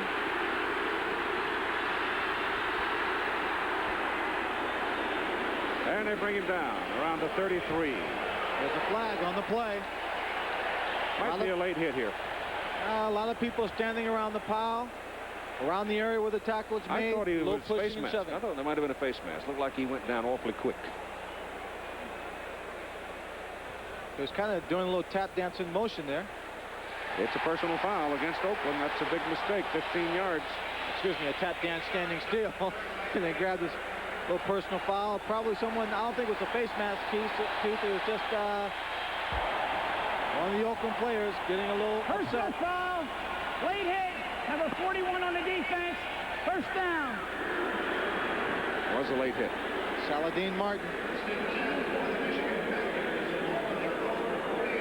I didn't know the president was going to be at this game. He's at Camp David. 48-yard line. That's Martin, 41. Michigan sitting. Good field position. Leading in the ball game 10-7. 4:56 to go in the first half. And John Williams rolls it across midfield and goes down at the Oakland 46. Tom Dornbrook. Another one of the people from Pittsburgh, number 63, pulling on the play. Loops around the center. Watch here the block on number 51, Gary Plummer. Creates the hole. The other guy, number 61, is Tyrone McGriff. You don't want to have him falling on you. He's been up to 300 pounds at times. Second down and 4. Oakland 46.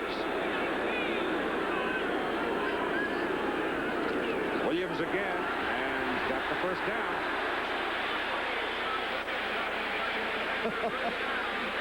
I'll tell you, I get so much pleasure watching number 61, Tyrone McGriff. John Williams did a great job keeping his balance. Tyrone McGriff, after he makes a block on the line of scrimmage, is one of the first people downfield trying to pick up an extra block. That time, Williams on the ground. He jumped over Williams and reached over and just collared one of his guys from the secondary of the Oakland Invaders. Didn't let go quick. He said, I'm sorry, I didn't mean to hurt you. Lewis Jackson has gone to the dressing room for treatment of that pull muscle in his right leg. Hebert to throw. Goes for Carter. At the 20. First down, Panthers. He beat Kenny Daniel. Nobody is better with his great speed at flying down the field, pushing that defensive back off of him, and then coming back to the ball. Speed is an excellent asset to have, but only when you know how to use it. Look at him push Kenny Daniels back on that big cushion. Then he stops, turns it in. Timing very good on this play. Bobby Hebert anticipating Anthony Carter stopping, turning around. He's a small receiver. He's only 162 pounds, but he is improving in leaps and bounds this year, finding out that you can catch more than 1 or 2 passes in the game. The folks down the road in Ann Arbor are sure going to miss him. From the 20, Hebert hands it off, and Williams is going no place this time. Number 58, David Shaw, big rookie out of California, an outside linebacker for Oakland, stopped him. Oakland had everybody coming that time on the blitz. David Shaw, number 58, getting there first. They'll mark the ball, about a 3-yard loss where the contact was made on the hit. I think Oakland's going to have to do more blitzing, don't you? I think so. They've got to put pressure on Bobby Hebert. When they do blitz, however, they may find themselves in man-to-man coverage, and that's just how they destroyed the Chicago blitz. That's right. Coming up on 2 minutes to go. Whistle will stop it. So Hebert checking off. 2-minute did warning. not get the play off. A 2-minute warning. So Bobby, a little inexperience showing there. He could have had an opportunity to run a play and then take the time to talk about the next play. Well, he looked up and saw blitz, so he wanted to get out of it. 2 minutes to go in the first half of play. The ball is at the Oakland 23, where it is second down and 13. Number 11 is Bobby Hebert, the quarterback. That's George Dixon with his back to you. Jim Stanley, the head coach, wearing the headset. Stanley talking to the people upstairs in the Michigan coaching box, trying to come up with a series now with 2 minutes to play to increase their lead, which stands now at 10-7 over Oakland. Very often, the team does reflect the personality of their coach. This Michigan team, very confident team, poised. They make a great play, they get excited, but for the most part, they just stay cool And you've seen the pictures of Jim Stanley on the sideline. He treats a fumble or a bad play same way he treats a touchdown. Just a little bit of a stone face, waiting for the final result to show any kind of emotion.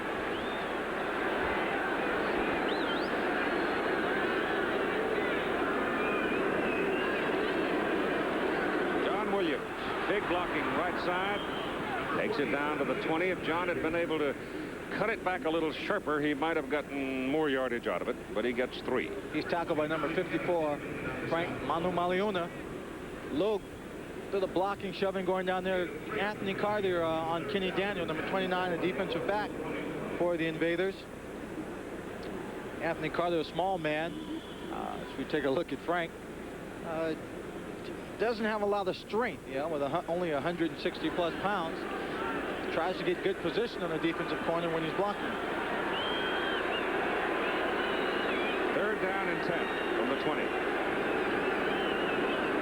McLean, an extra wide receiver in now. They've got 3 wides. Cedric Hartman was offside, but Cedric now is going to argue he was drawn offside. Drawn off. Number 70 on the offense. Chris Godfrey. The Oakland Invaders are moving around on defense, showing blitz. You see, Godfrey just moved a bit. That's all it takes. Spotted by the officials. They're moving around a lot on defense. They're showing blitz.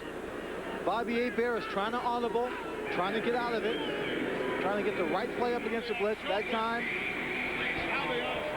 Godfrey couldn't wait. It's 3rd down and 15 after the penalty.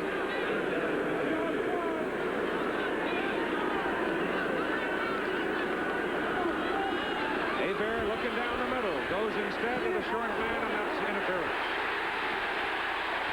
Derek Martin, number 24, banged into Derek Holloway. That he did. He just came up over the top, over his back. Made the contact just a bit too soon. I'm not so sure that Hebert couldn't have had Carter down on the post pattern. He could have, but he looked away from him. Let's look at Holloway. He comes off. That's number 42, Frank Duncan. He's working against. Gets a little push to the outside. He turns here, breaks the outside. Now he's open there. Bobby scrambling. Then over the top comes Martin. And here's Anthony Carter. Watch him break on the post pattern. Right there, he looks wide open. See, coming out of the top of the picture, number 40, Marcus Quinn, was behind him. He's waving his hand saying, I was open, I'm free.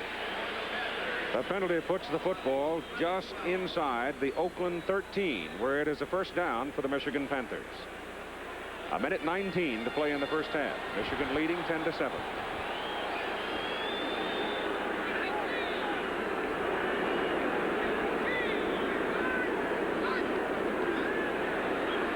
Hebert goes to Lacey. Ken Lacey out of the backfield is to the 5. Make it the 6. Well, there's a little good run by Lacey, but Anthony Carter is in a heated argument right now with number 29, Kenny Daniels. He's just a little upset. He was blocking. Daniels came over, was on top of him, had a few words. You saw Daniel coming up, pointing his finger. Obviously a move to try and intimidate the smooth receiver out of Michigan. You watch Anthony Carter. He's driving downfield, trying to get him off, trying to get open. Turns around. He's trying. Just kind of bumps into him from behind, pushes him, and I'm sure Kenny Daniels is saying it's a clip. Right there, he's on top of him, giving a few words with a hand on his throat. Hand on his throat. You listen to a man when he's got a hand on your throat. Hebert 7 out of 10 for 100 yards. He's hit 5 in a row now. The clock is stopped with the timeout. 1:05 to play as Michigan has the football just short of the Oakland 5. They want to get it in the end zone. United States Football League. 1:05 to play in the 1st half.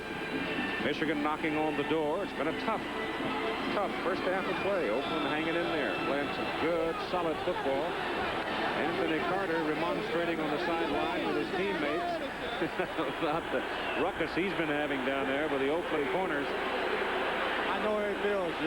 Receivers, us small receivers, can't let those defensive backs get the upper hand. It's second down and a short 3 yards for a first down. Outside the 5, they go to John Williams. And he does not get back to the line of scrimmage. John Williams, a bit of indecision. He tackled by Gary Plummer. Couldn't make up his mind whether he wanted to take the ball and turn it inside or string along to the outside. You see the defense. They get inside, plug up the middle. Plummer gets good position right there. And he waits, makes the hit. Gets a little help from Frank Manomaliuna. Number 25, Fred Williams. Ball comes back to the 7. They need to get inside the 3 for the first down. They send Lacey up the middle, and he's close to the first down. And Hebert calls time. 18 seconds to play in the first half.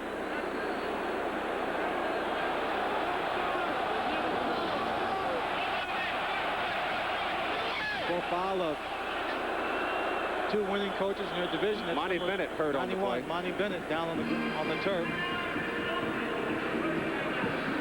Monty's a defensive end out of Kansas State. Played a year with the New Orleans Saints. He got caught on the bottom of the pile. And he's obviously shaken up quite a bit. So time is out for him with 18 seconds to play. And I didn't see the indication of a first down. So apparently they're just short of it. Just short? Had to get inside. The ball is sitting right on the 3. And discussion on the sideline with Bobby Hebert. Boston checks standing above his injured player. Whether you go for the field goal or whether you try and get the first down, then call a timeout quickly. Minutes up. He will leave the ball game. Michigan has 1 timeout remaining with 18 seconds on the clock. Bojovic has come on the field on 4th down and a half a yard. So he's out there with his kicking tee, and I guess they're going to go for 3. Yep. Instead of trying to stick it in the end zone, they decide to send the place kicker out. Well, but don't settle. Back. Bobby Hebert and the receivers. Carter and Derek Holloway, the tight ends are coming out. Bojovic comes back off the field. The crowd loves it. So on 4th down and a half yard, Michigan's going for the touch, or at least the first down. With only 1 timeout remaining and 18 seconds to play, I would expect them to try for the first down. Oakland now wants a timeout. No. They might be able to get Monty Bennett back in there if he's been able to shake off the impact of being hurt. Oakland now with 2 timeouts remaining. And Hebert comes trotting back to the Michigan side to talk again with the coaches. Monty Bennett took a shot to the neck. He may be back in on the next series when they come back in after the half. Lewis Jackson has gone into the locker room with a deep thigh bruise, but he's now, I see, sitting on the bench again. So he's back, and I don't think we'll see Monty Bennett. Coming up at halftime, we'll have highlights from that incredible ball game yesterday in Philadelphia. And highlights of this, plus a most entertaining USFL report. 4th and a half a yard for Michigan. Hebert on a rollout. Pops it in the end zone for Carter. Touchdown. Gutsy play. Oh.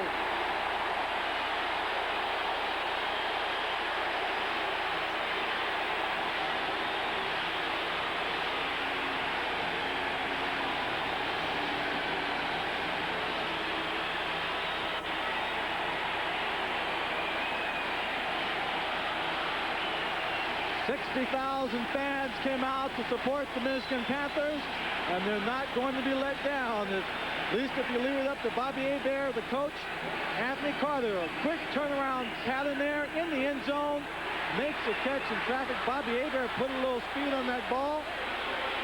Touchdown. Bojovic for the extra point.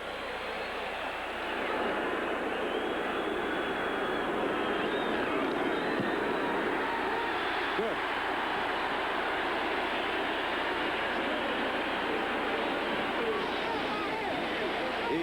seconds to play in the first half, and Michigan now goes out to a 17-7 lead. And everyone in this stadium expected this team just to get the first down. They come up with a pass play, taking a chance. Let's look at the defensive play. There's not a lot of room to back up into the end zone. They just played along the line of scrimmage. Everybody's following the flow of the play. Bobby Hebert gets an open seam right there, rifles it in quickly, in between Frank Manuel, number 54, number 29 for the Invaders defense. Carter, excited, spikes the football. Pretty fair pair of hands. Oh, not bad. He's finding everything on his high fives, too. They're going over his playlist that he carries on his left arm.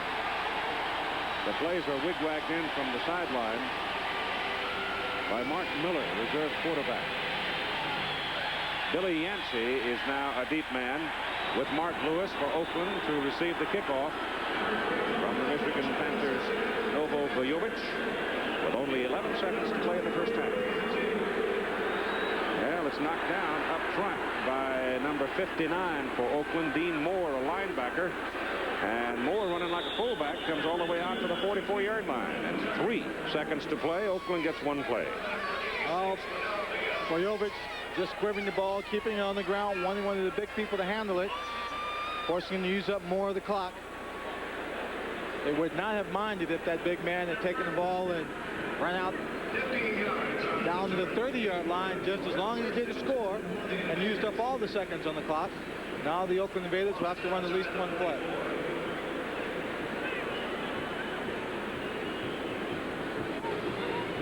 And at this point, Keith, I just put in my wide receiver, send him downfield, and take a chance, throw one deep. Throw it up and see what happens, because the half will not end on a penalty against the defense. Minnesota Vikings were always so good at that. They seem to come up with that play more often than any other team in professional football.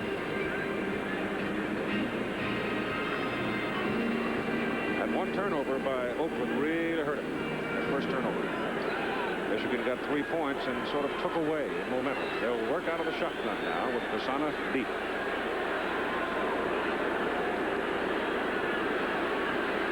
He's got a lot of time, throws it as far as he can. And it's knocked away by David Greenwood, who wanted the interception. Just for the record, if nothing else, the first half is over. And after 30 minutes of football here at the Silverdome, the Michigan Panthers lead the Oakland Invaders 17-7. The winner goes to Denver next Sunday. Just about ready to go with the second half of play, but as we indicated today, we would have a new record crowd for the United States Football League, and the reason for it is the man that owns this franchise, Alfred Taubman. He took a bold step in marketing. Instead of raising the ticket prices for a playoff game, he reduced them down to $8.50. He went out and he bought 12,000 parking spaces for $5 each and sold them to the customers for $3. You just got a little bulldog in you to go ahead and do that. Well, I thought it made good sense. We have wonderful fans here in Michigan, and we wanted to give them an opportunity to all be able to come out here today, and they came. Well, do you think it's possible now that your move and the response by your patrons here in Michigan could start something in the USFL, a ticket price reduction across the league? Not necessarily. I think each market have to determine what their needs are, and we determined what our needs were, and that's our direction, and whatever the other team owners want to do, that's up to them. You started out 1-4, stumbling some, but your people have produced a heck of a football team. Well, they worked hard, and I think we had to learn. It took us time to get started, and once we got started, we took off, and I hope we continue to take off. Seems like we're doing well here today, and I hope our men continue to do as well. Thank you. Thank you very much for the visit, and good luck. Thank you very much. Mr. Alfred Taubman, the owner of the Michigan Panthers.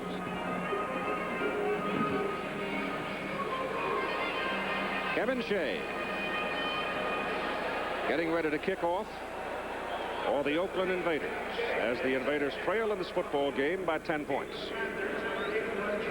What do you think, Lin Swan, for this second half? Well, I think Oakland is definitely going to have to open up their offense more, take a few more chances. They're going to have to put the ball in the air. Arthur Whittington is going to have to come to this ball game and give him a hand. I think they miss him a great deal. That's a very high kick by Shea. Just inside the goal line, Lionel Fee coming back with it, and down he goes with some authority at the 18. Here are the statistics for the first half of play. Well, the total yardage isn't really that high. Michigan, after the interception, had excellent field position, didn't have to move the ball that far. Everything is about even. Everything's even except for the points on the scoreboard and turnovers. The one turnover resulted in 3 points for the Michigan Panthers. I thought it sort of resulted in a little shift, though, in momentum, too. I thought at that point, Michigan sort of got the upper hand. Well, I think coming into this ball game, Oakland knew they would have to play one of their best ball games to win. And with Arthur Whittington not in there, and that story developing on their team, it took some of the air out of them. On the first play, Ken Lacey has the football, tries to run over Derek Martin. Martin hangs in there pretty well, pulls his shoe off and his sock, and then throws it aside. And Lacey says, "What are you doing with my shoe?" Derek Martin is mad. He is trying to get something going in that secondary, intimidate the ball players any way he can. If Derek Martin can get an Anthony Carter, a Ken Lacey, a Derek Holloway upset to throw a punch, get them out of the ball game, it's a good move. We saw a game where Antonio Gibson from Philadelphia was ejected, but it was Lenny Willis of Chicago who actually made the first move. Cleo Miller is in, replacing Lacey as he comes off to get a shoe back on, and John Williams just powers it over the right side and moves it across the 25 to about the 26. Well, again, all the weight falling on the inside linebackers to try and fill in the holes and make the plays. Plummer makes a tackle here. You see Maliuna being blocked out, not being able to get in on the play. Tom White stops it for a moment. Now they've got everything in place, and 3rd down and 2 for Michigan. From the 26.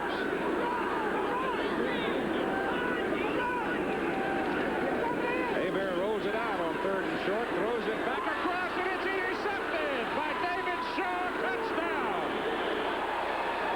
He threw it right into Shaw's hands. He was trying to throw it back across and set up Mike Cobb with a tight end screen, and it blew up in his face. I don't think Bobby Hebert saw David Shaw because of the rush that he has faced. Let's take a good look. Watch, he's trying to set up a tight end screen. You see the pressure. Number 86, Cedric Hartman coming in right there. I don't even think he saw him. Throws the ball right to him. He waltzes into the end zone 19 yards for a very unexpected turnover and touchdown. That's almost like coming home and finding a prize jewel on your front doorstep with no name on it. A kick for the point is good by Shea, and how do you do? All of a sudden, it's close again at 17-14. And a big moment for David Shaw. So the gimme touchdown for Oakland, and they're right back in it. Timeout. Now there's a marathon with many competitors, but no competition. The Xerox 1045 Marathon Copier. It's so advanced in design, it can be adapted to run 8 different ways. So intelligent, it can think for itself. And so rugged, it can run hour after hour. The Xerox 1045 Marathon Copier, built to shatter the record for endurance. From Xerox. Off-road racing. To be a winner, you've got to go beyond just plain tough. And year after year, Walker Evans and Dodge Ram 150, Rod Hall and Dodge Power Ram 150 are consistent winners. Over the past 6 years, in over 65 major sanctioned off-road events, Ram Tough Dodge trucks have beaten the best the world could send against them. That record says it all. Dodge trucks are Ram Tough. Well, Oakland will kick off after that gift touchdown on a play that just startled to me that they would even call it, with that big offensive line that can control the line of scrimmage, and with those big backs. Why in the world do you go to a gimmick play like that on 3rd and 2? Well, I think they were just trying to get too much too soon, trying to come up with the unexpected to get a big play instead of just getting the first down. Shay's kickoff goes well back into the end zone and will not be returned. Now here is Tim Brandt with David Shaw. David's running back on the field, but I've got to ask you, were you surprised at the play? No, not really. It was kind of surprised that they called it right there, right after halftime, but I caught him, you know. Have you ever scored a touchdown? No, that's my first touchdown, Keith. Well, let him go, Timmy. Get him in the ball game. John Ralston will be after you. He needs him. Well, David Shaw, you know, you score your first touchdown and you're on defense. You get an opportunity. He wanted to take full advantage of it. So now, Bobby Hebert, I'm sure shocked and perhaps even humbled just a bit, is back in there now to see what it can do for the Michigan offense from the 20.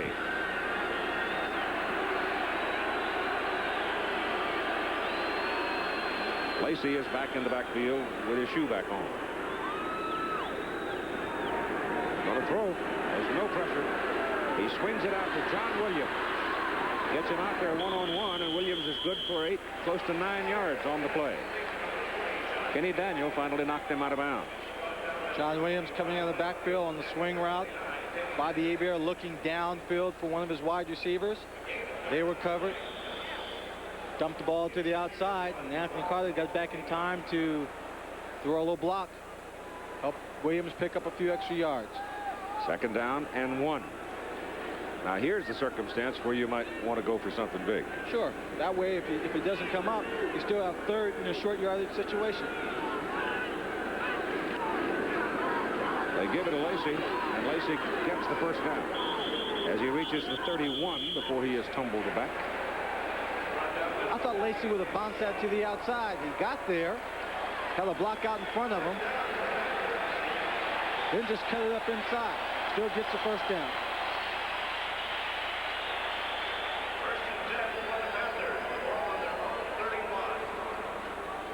Kenny's having trouble with his attire. He lost his towel that time, and he had to go poking into the middle of the Oakland defensive unit to get his towel back. First down from the 31 for Michigan, 17-10. 17-14, a 3-point lead now after a 17-7 halftime lead. And we're just starting the 3rd quarter of play. The winner goes to Denver to play Philadelphia next Sunday night. Hebert, with all the time in the world, bounces the ball in front of Derek Holloway. Didn't get it up. He had Holloway coming back to the ball, curling back into the middle. Small receiver, big heart. They call him Smurf. Papa Smurf. It is 2nd down and 10. Wonder how many people told Derek Holloway and Anthony Carter when they were growing up they were too small to play this game. And Lynn Swan. But my mouth was bigger.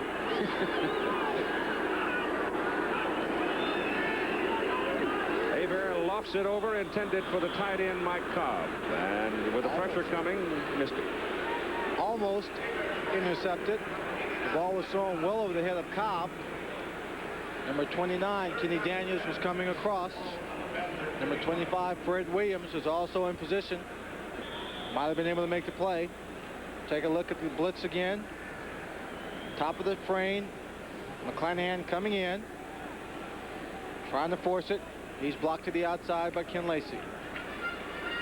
Michigan in this ball game, 2 out of 8 on their 3rd down conversion tries. They're looking at 3rd and 10 now.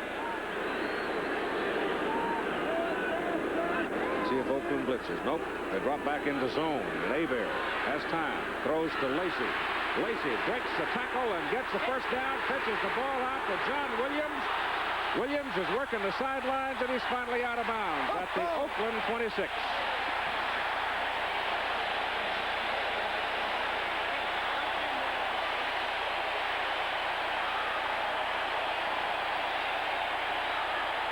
And again, there's a scuffle on the field. The secondary of the Oakland Invaders trying to intimidate Anthony Carter. What a play by Lacey. She breaks tackles. I thought there was some doubt whether he'd get the catch and make the first down. Let's take a look at it. Bobby's hit a wobbly pass. Ken Lacey gets it right there. He's hit. That's another tackle. He's got to get out and grab him. Now he's being pulled down, just hands it off, flips it back to John Williams. Derek Holloway downfield, trying to get a block. Gets inside, cuts number 24, Derek Martin. And it's first down for the Michigan Panthers. The ball is just inside the 27 of Oakland. And Hebert back to throw. Goes to the sideline route to Anthony Carter, and it's too high. Hebert didn't have much zip on that ball. He didn't have much zip on it. That's a long pass and throw it to the sidelines. Take a look at AC, Anthony Carter. Comes off the ball. He's got that big cushion to work with. Just a simple down and out route. You see Bobby Hebert in the middle of the picture. Just gets the ball a little bit too high. And to the outside. Anthony Carter just off his fingertips. Second down and 10 at the Oakland 26.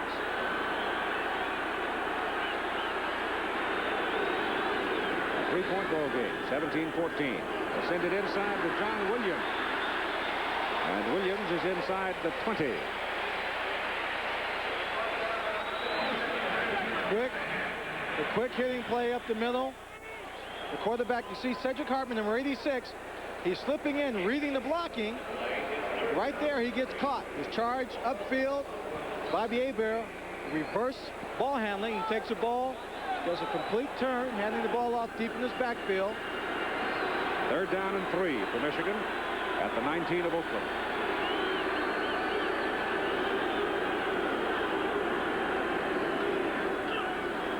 Hebert flips it out. Lacey gets the first down. Lacey is out of bounds at the 11. Ken Lacey getting a lot of work.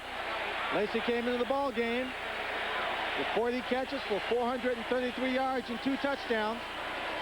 There's your attendance for today, 60,237. That is a new record for the United States Football League. And I don't think, you can tell by those faces, no one is disappointed with the way their home team is playing and enjoying the afternoon. Michigan trying to respond after literally giving Oakland a touchdown. And they've got it first down at the Invader 11.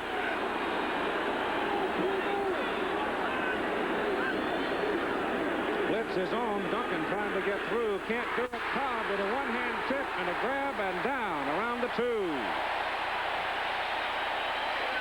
What a catch by the big tight end, Mike Cobb. Played his college ball up at East Lansing, Michigan State. Cobb comes off the line of scrimmage. He's going to have some contact here. Breaks to the outside. You've got to have great concentration. Be able to make the, look at that. He gets his arms underneath, rolls on him. One-handed catch. He stops it, brings it in. Doesn't waste any time trying to get ahead into the end zone. Second down and 1 for the first down. 2 yards for the touchdown. Figures Williams here. He's got it. He doesn't score, but he may have the first down. Well, I think you can. The Oakland defense can anticipate Williams carrying the ball again. We said before, including the touchdown he scored today, he has 13 touchdowns on the season. Lacey came into this ball game with 6. Just means that when you get close, when they're going for the 1 yard, in close to the end zone, Williams is the man. They want to have the football.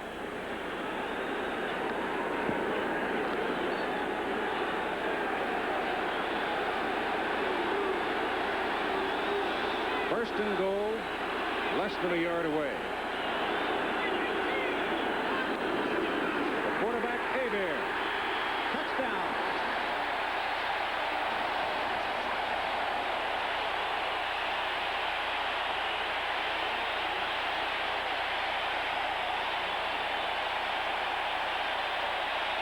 Bobby Hebert being picked up by Tom Dornbrook.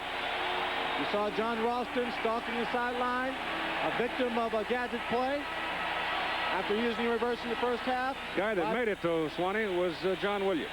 Well, John Williams is and Lacey, of course. Just wedging in front. Bobby Hebert. So the two running backs are the stars of that particular possession as Michigan regains its 10-point advantage. Running the score now to 24-14 with 9 minutes and 55 seconds to play in the third quarter. Well, the crowd is a little happier now that their team is back on top by 10 points, 24-14, and Michigan will kick off to Oakland with Billy Yancey and Mark Lewis. The deep backs. Lewis Jackson is on the sidelines with that thigh bruise. I don't know if he's going to return or not. Vojovich didn't get much of that. It's a very, very short kick, and guess who's got it? David Shaw, who intercepted the pass and scored the touchdown, and David's now bucking for a fullback job as he comes out across the 35 to the 36. So the way a couple of Michigan Panthers bounced off of him, he could get that fullback job. All right, here's the man that runs the Oakland offense, Fred Basana, coming onto the field now. His team trailing by 10 points. The opening possession of the ball game for Oakland, it was very impressive as they took it down and scored a touchdown, 78-yard march. Since that time, Michigan has pretty well shut them down. You let Michigan get rolling on you, boy, and duck. Arthur Whittington is in at the I-back position now for Oakland. He's a very good pass receiver.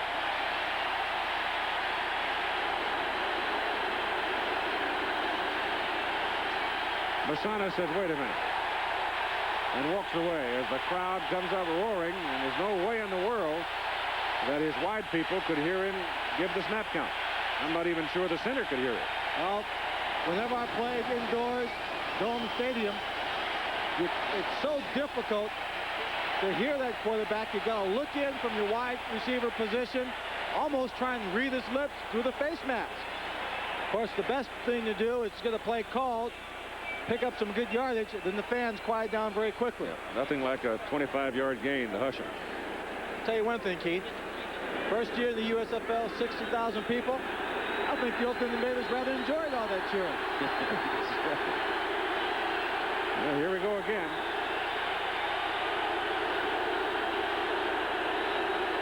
Basana gets the play off, turns the ball to Arthur Whittington, and he's out for the 40. Picked up about 4 yards. Now let's check in with our partner, Tim Brent. And Kenny Lacy's the man that made the catch in the lateral for Michigan on that last offensive series. Was that a design play? No, it wasn't a design play. Well, I saw John, you know, he has a wide route out there, and I saw him coming up the sideline. So I figured he'd get a little more yards than I did, so I just tossed it back to him. Go ahead, tell him what you told me. He said he's got to do something special on TV for you, Keith. All right. Well, we're enjoying his work. From the 41, Basana back. Looks and looks, and he has plenty of time. Now he throws it away.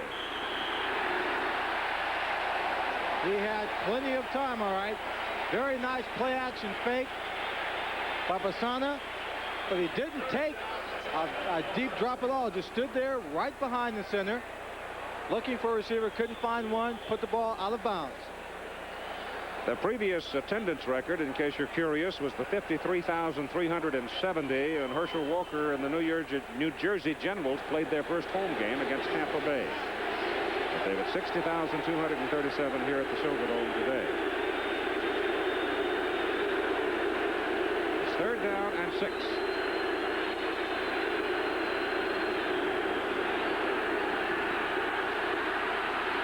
Basana drills it. Pass is caught by Gordon Banks for a first down at the Michigan 48-yard line. Well, Basana, a man who been sacked frequently throughout the season, is doing a good job rolling out, using the play action, throwing the short passes, keeping people off of him.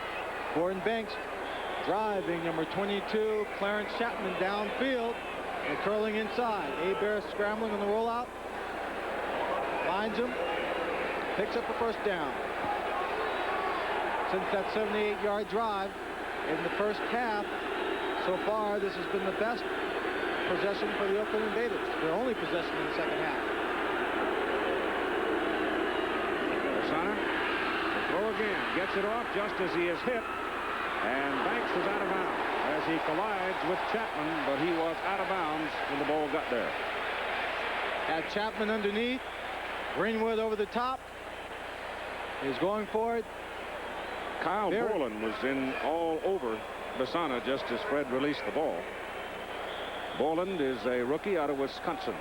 Played for Dave McLean up there, and he's a good one. We'll take a look at it here. Number 52 is Kyle Borland. Being blocked, sheds a blocker, and right there gets a little piece of Basana, but after he throws the ball. Second down 10. Whittington outside, never got a handle on it. Michigan's got it.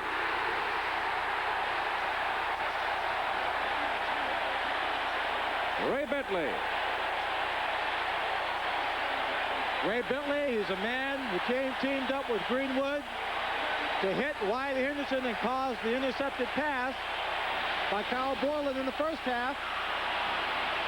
Does a great job getting on the fumble, and it's another turnover. The Michigan Panthers have the ball on the 43-yard line and will be driving. We're in the ball game here as Arthur Whittington just never really got a handle on it. Never got a handle on the ball. He is just eaten up right there by number 99, Ronnie Padgett. Then number 50 comes in and just jumps all over it. Ray Bentley having a fine day. He wasn't going to go anywhere with it anyhow. Not at all. The ball is marked just inside the Oakland 43.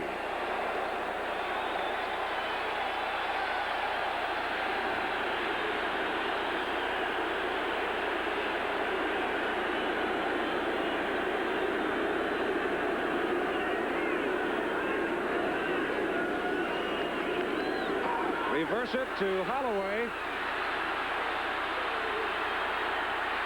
And he gets something out of it.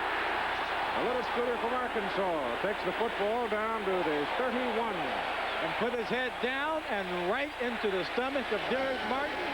He said, if you're going to stand there and wait for me, I'm going to give you something. This is actually a very slow developing reverse. There's a lot of traffic in the backfield. Right there you see him getting some good blocks. Reading his blocks, he gets one up front by Dornbrook. Gets to the outside, runs away from someone right there, just puts his shoulder down and drives Derek Martin back for a few more yards. First down for the Michigan Panthers. Look at that difference.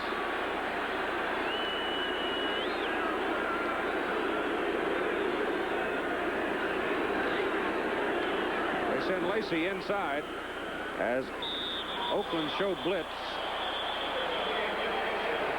There's no fumble. Number 42, Frank Duncan, and number 40, Marcus Quinn, turning around and finding no one there except for big number 70, Chris Godfrey, and they don't want to argue with him too much. He's a little bit bigger than Holloway and Carter. 3 yards, second down 7. John Walston, knowing well now that his defensive unit's starting to wear down some. They're getting tired. Been out there a long time. 8 minutes to go in the third quarter, and they were out there most of the second quarter. And Lacey, power runner inside the 20 to the 18. Well, I mean, there is nothing fancy, just brute strength. Well, what's happening on that play, Keith? Oakland is showing blitz all the way. They're getting ready to bring everybody. What Quinn, you see number 40, Quinn, is coming up on the line of scrimmage, Marcus Quinn. What they're doing on the offense of Michigan, just a quick hitting play, the trap right up the middle. Get the people, get the back quickly into the secondary because there's no one there. You see Quinn is chasing him from behind because he's up on the blitz. Monty Bennett is down hurt on the play. Second injury of the game to Bennett. You see 40 Quinn again coming up on the blitz. He is out of the play. The play hits quickly up front. That's number 51, Gary Plummer, hanging on to Ken Lacey. He doesn't hang on to that shoestring. It's a Lacey touchdown. The ball is marked at the 19 as Bennett walks off the field with the Oakland trainers. And it is a first down for Michigan. They're threatening again, leading 24 to 14. Coming up after the ball game at 5 Eastern, 4 Central, and 2 Pacific. The American Sportsman. One of the features will be author Peter Benchley and scientist in Bermuda observing humpback whales in their migration through the Atlantic waters.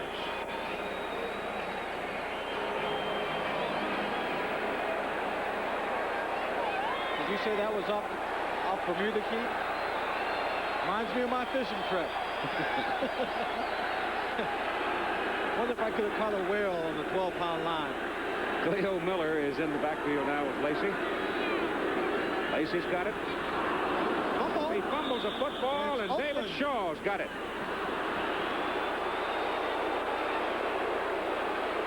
I tried once too often on the same play, that quick hitting play in the middle.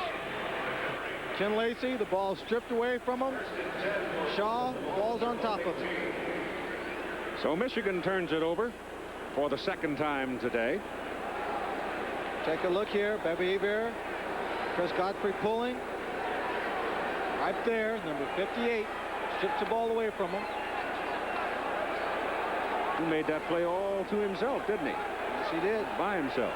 So Shaw becoming the big star of the ball game for Oakland as the Invaders get the ball back at their own 18, trailing by 10. Recently, a few special wines were judged to be among the best of the world. An oak-aged Chardonnay. Silver medal. A full-flavored Burgundy. Gold medal. A dry Chenin Blanc. Silver. The award-winning wines, all from California, and all from America's premier vintners, Ernest and Julio Gallo. From Ernest and Julio Gallo, all the best. When you buy a new car, you want to keep it looking new. And that's easy with Armor All Protectant. A scientific formula that took a polymer chemist 10 years to develop. It helps keep rubber, vinyl, leather, and plastic looking new. So even though you can't keep your car from getting old, you can keep it from looking old. Armor All. It's science, but it works like magic. Actress Heather Thomas learns the art of ballooning over the French countryside. And Sir Edmund Hillary is back at Everest, joining an expedition climbing the unconquered East Face. The Emmy Award-winning American sportsman next. Both teams now have turned over the football twice. Oakland in its last possession looked like they were going to be able to move it a little bit against the Michigan defense as they went to the play-action series. But turned it over. Now Michigan's given it back.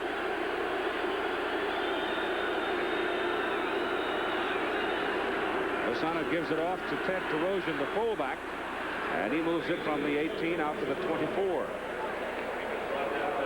That's a 6-yard pickup on first down now and opens up other possibilities for Fred Lasana.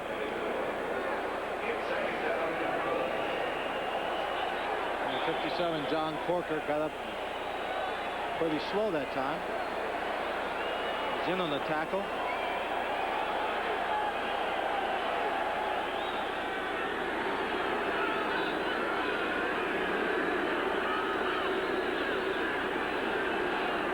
Whittington, no place to go.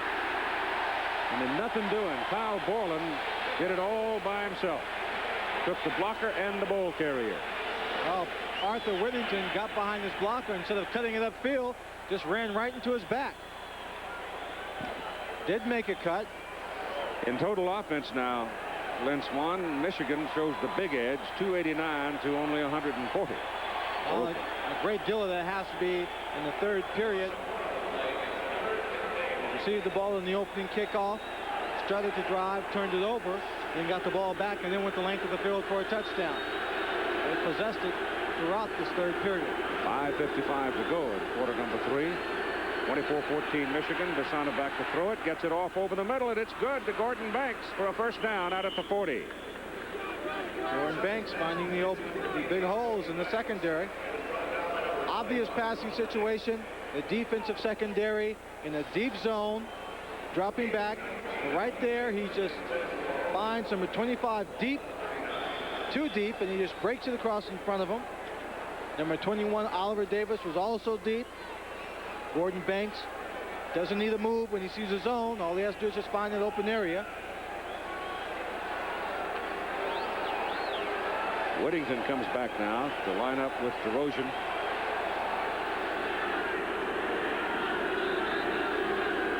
He hadn't played in 2 weeks because of the cracked rib. Lasana drops. Throws short to his fullback, Terosian. He takes some punishment from Borland and Bentley. He took a tough hit. He is not going to get up without some help. He was hit low, and as he was in the air, was sandwiched between number 50, number 50 Ray Bentley, 59 Robert Pennywell, 52 Kyle Borland, all in on the stop.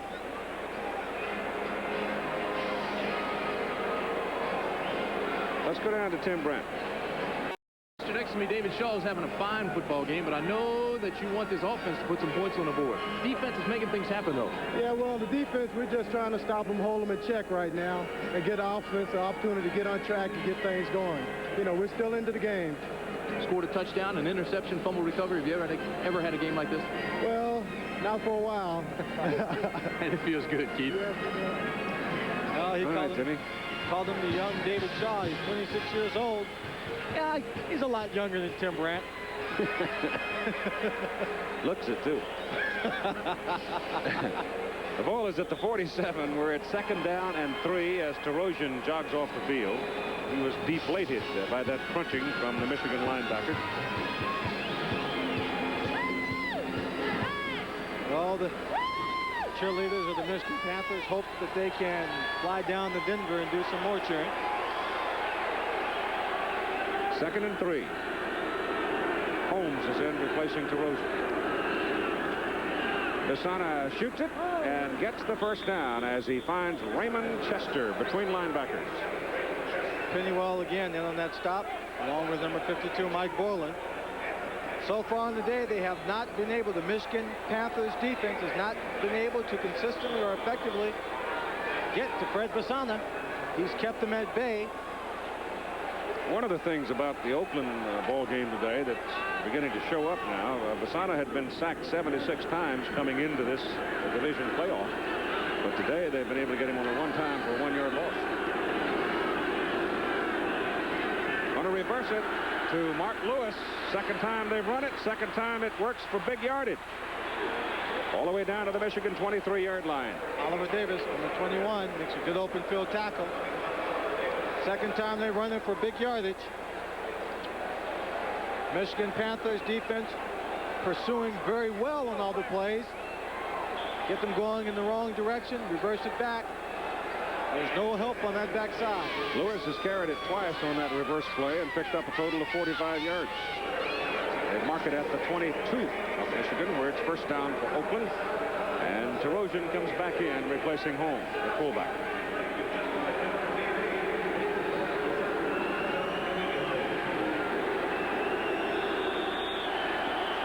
Oakland's going to spend a timeout here. So Fred Besana doesn't want to, but he spends a timeout with 3:01 to play in the third quarter.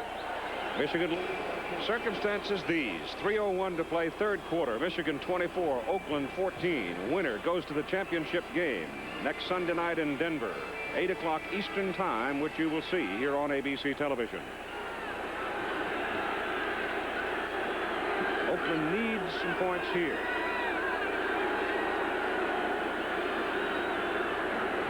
A lot of movement and motion. And Besana back, flips his own, gets his pass off, and it is incomplete. Penalty flags are down.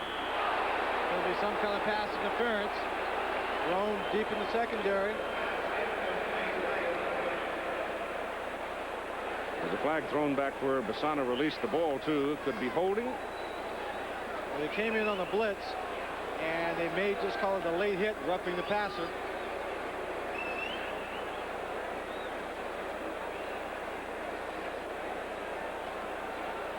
Wait and see. Apparently got some druthers here. Now they've sorted it out. Number 22, Clarence Chapman. Personal foul roughing the passer against Michigan. And illegal block. You see the blitz.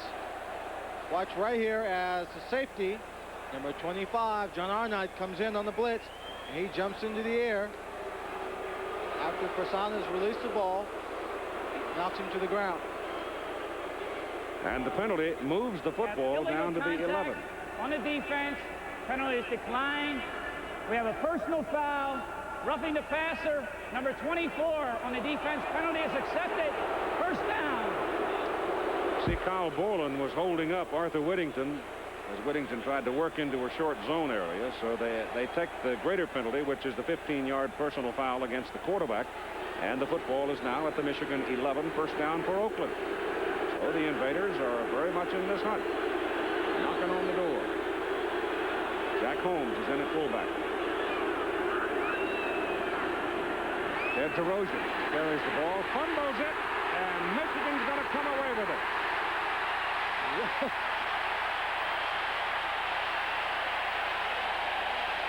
Number 50, Ray Bentley.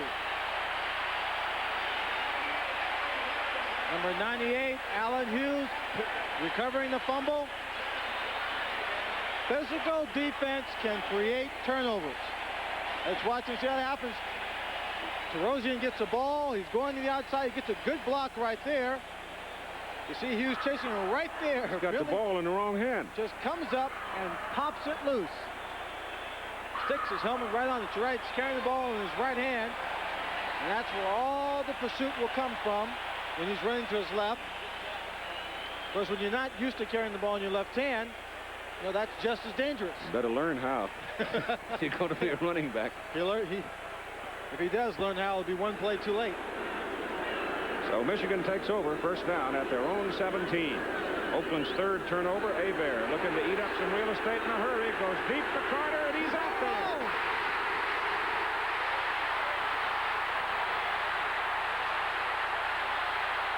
Oh, they finally hem him up. Anthony Carter lost yards on the play by coming back. He wanted 6. What a play. 60 yards. All he does is run, but he runs faster than anybody else, straight down the field. Number 29, Kenny Daniels thought he was going inside, stayed outside. No, he gets right up here to the 30-yard line. Now he's at almost a 34, the 26-yard line. He starts to put on some moves, trying to get away. Didn't really lose that many yards. He's on the sideline now, getting a little breather. Very near the 27 of Oakland. 60-yard pass play. Hebert still looking for it. That's caught by Derek Holloway. And it's going to be enough for a first down. They're going to work on number 29, Kenny Daniels. Anthony Carter coming back says, wait a minute, let me get in on some of this fun. Haven't had enough yet. Not quite a first down. Just missed the mark. Number 29, Kenny Daniels, holding his shoulder. Looks like he's got a problem there. Teammate signaling that he should come off the field.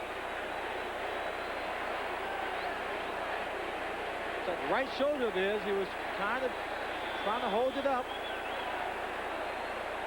May have just bruised it a bit. 3 catches, 82 yards, and 1 touchdown. Anthony Carter, #1 pick for the Michigan Panthers. Second down and a yard. John Williams.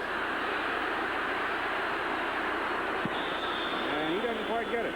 They knock him out of bounds at the 19, so now they're looking at 3rd and 2. 24, Jared Martin makes a tackle. Anthony Carter, you should have seen him trying to block the linebacker. He knows part of his job is to get some blocks when he's downfield. But watch Anthony Carter. He's only 165 pounds, and that's Gary Plummer, number 51. And he does a good job screening him off. Doesn't knock him down, but he keeps him away from making the play. 3rd and 2.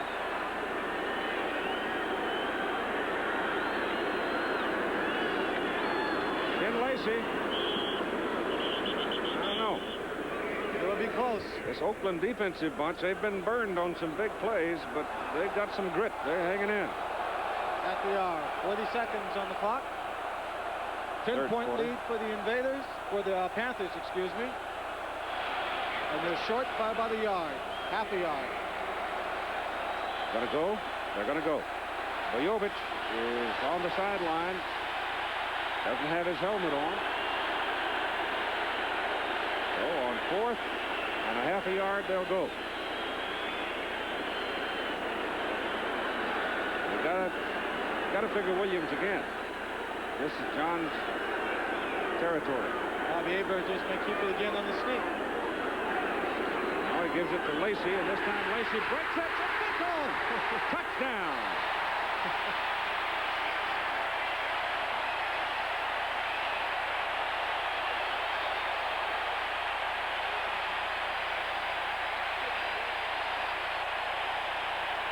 Ken Lacey out of Tulsa. 18 yards off left tackle for the touchdown. 10 seconds remaining in the third quarter. The Michigan Panthers go up. Watch the hole he gets on the left side. He gets some great blocking. Number 61, Tyrone McGriff, pulling here on the play. He gets right behind him. The hole just opens up. You see 74 pinning. Nobody touched him. Nobody touched him. Bojovic extra point good. 10 seconds to go third quarter. It is a 31-14 ball game now for Michigan.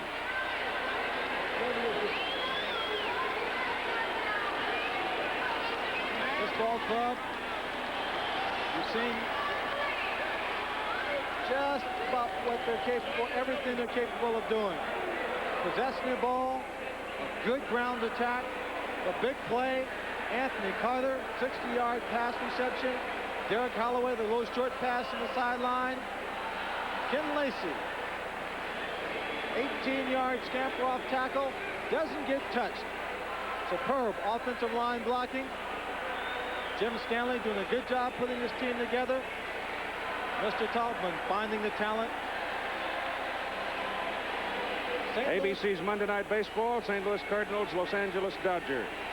One game, Atlanta Braves, Montreal Expos. The other game, check your local listing. Those are the heavyweights in the National League. And you'll see the 4 of them having at each other tomorrow night.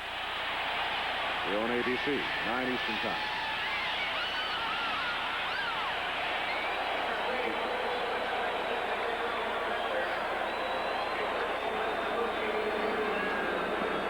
Oakland desperately needs a big play here. Jovic kicks off. The short kick goes to the 5-yard line. And brought up by Billy Yancey, number 23, to the 25-yard line. All right, Bobby Aber satisfied now the way things are going as the third quarter comes to an end. And you're watching another exclusive of ABC Sports. Our score, Michigan 31, Oakland 14. We'll be back with the fourth quarter of play after this message and a word from our local station. Stats in the ball game pretty well reflect the score. 31-14 Michigan going into this fourth quarter. 244-yard passing for Bobby Aber. The Michigan Panthers having a big day. All of his receivers playing very well. Starting out the game, hitting his tight end, Mike Cobb, for a couple of quick passes. Then putting the burden on Anthony Carter and some big plays, and Derek Holloway coming up with a couple of good grabs. Now Oakland's got to move it. They're down by 17. DeSana wants to throw, having trouble finding, finally dumps it off to his fullback, DeRozan. And DeRozan gets 6 yards on the play, out to about 36-37. Bobby Aber now with Tim Brett. Bobby, turnovers have hurt them, but you guys seem to be moving the ball at will. Now, did Anthony Carter tell you he could get deep on that play?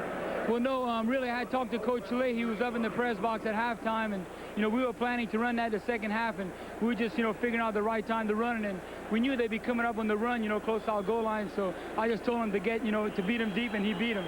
Praise the Lord. Okay, but Keith? Second down, 4. Just beyond the 31. DeSana got a throw now. Pressure's on, goes short, DeRozan caught behind the line of scrimmage at the 29. Coming up, Kyle Boland and Robert Pennywell. Oh, hello, Ted Terosian. They are making them pay fiercely for catching the ball in this ball game. Building their confidence, playing good, solid football, not not playing with the nerves and a little bit of the tension they had at the opening kickoff. Fasana had a little more pressure on him that time. He's looking at 3rd down and 6.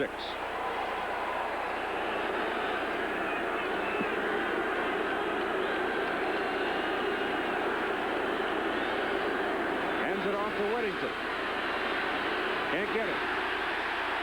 Making the play, Ray Bentley. Who else? Ray Bentley having some kind of game today.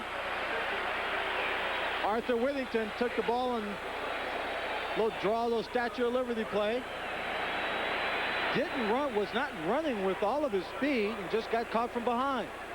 Trying to decide which way to move, didn't turn it upfield. Carter going back to receive the punt from Stan Talley. Talley's 2 kicks today, 57 and 40. If you think these people are allowed now because the team is playing well, what would it be like if Anthony Carter ran this from back for a touchdown? Might blow the roof off. Thin black shirts trying to get some pressure on Talley, but he hits a howitzer. Runs Carter all the way back to his 16.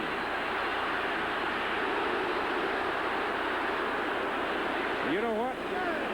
He just might have done it to save one man. 53-yard punt, 15-yard return. Michigan's ball, 1st down at the 31. And they lead 31-14. Marcus Quinn, the safety for the Oakland Invaders, also snaps on punts. But watch as Ira Albright knocks him back. Usually he runs down the field, no problem. And then he sits on him, leans on him. Says, "You're not getting up today, son." Well, nobody's been paying much attention to Marcus Quinn. You know, they sort of giggle, I guess, when they see a safety man come out to snap, but he has made an awful lot of tackles because nobody has fooled with him. He's just been free to roam. Obviously, the Michigan coaching staff had picked that up and sicked Albright on him. It's 1st down from the 31 as Lacey goes in there, and he takes some punishment after a yard pickup. I think I said 9 o'clock Eastern while ago on the baseball promo. I don't want you to be late. It's 8 o'clock. Well, I think there was a fumble down on the football field, but if there was, I believe, well, we're not sure who has possession of the ball. You see Plummer makes a stop right there, and apparently there's a ball on the ground. Michigan, a couple of Michigan people all around it. Michigan maintains possession. Well, we saw George Allen, Chicago Blitz, get very conservative in the 4th period with a big lead, and it cost him. Sure did. Michigan has been able to run the ball extremely well, having much more success on the ground than the Chicago Blitz were having yesterday. But they, too, should fall into that trap, feeling the lead is comfortable and getting caught. Hebert to put it up. Throws it to Lacey. Lacey's dumped just over the 35. Hit by number 29, Kenny Daniel. Out of San Jose State, the rookie.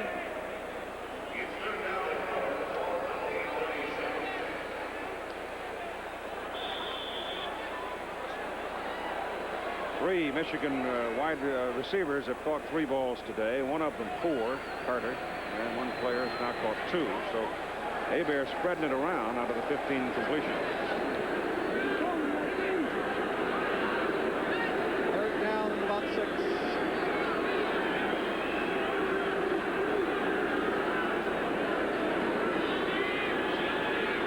Gets it away, and it is incomplete, and the pressure was on. There were 3 white shirts coming after him, and he let it go a little soon. Carter couldn't get to the ball, and so it brings up a 4th down, and Michigan will punt. Time remaining 10 minutes and 59 seconds. At a 17-point Michigan lead. 3 turnovers in the ball game by Oakland and 2 by Michigan. David Greenwood's first punt and only punt today, so far, 40 yards. Gordon Banks, the deep man for Oakland.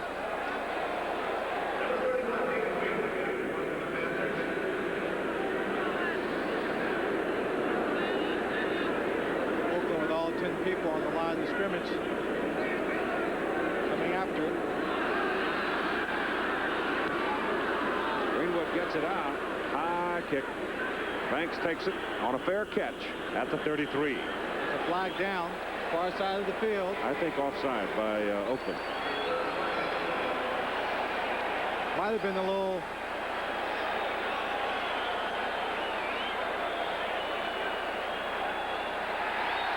Offsides against Oakland, but it's not enough for a first down. It's not enough for a first down, no. He lifts up his head. He can do that. Snaps the ball. They're all offsides. Center can look between his legs, find the punter, pop his head back up. It's not constituted. It doesn't mean he's trying to draw them offside. The Michigan defensive unit had gone out onto the field as if they were going to decline it. But now they accept it. Offsides on the defense. Still 4th down. 4th and 1. 4th and 1. Greenwood's still in the field, so he's going to punt it. Well, Oakland would have had pretty good field position out of it. They had the ball up at the 33. Now Greenwood gets 5 on the penalty and will try to hit a little better punt. It's also a bad snap that time. It bounced on the ground before it got back to Greenwood.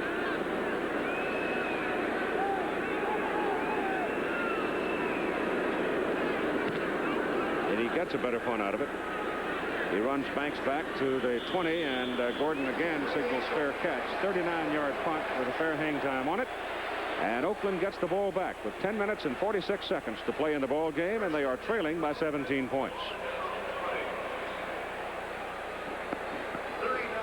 Learjet, Coco Lima on the final, gear down, lock for 4. The test pilot who broke the sound barrier, General Chuck Yeager. Reliability means a lot to me. That's why I go with AC Delco technology in my car. This AC far-range spark plug is no bigger than a bullet. Yet it's engineered to give you up to 30,000 miles of reliable performance. Never wait for trouble. Put high technology AC Delco parts in your car or truck. AC Delco is the way to go. About 12 years ago, just after Honda invented the first ATC three-wheeler, we invented the second. And the first three-wheeler race was on. Since then, every major three-wheeler race ever run has been won by one machine, the Honda ATC. But that figures. Just look at the head start we had. Follow the leader. He's on a Honda. Hi, I'm Lee Iacocca.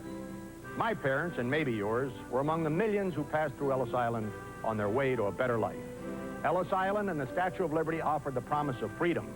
They are symbols of what this country stands for. But now they need our help.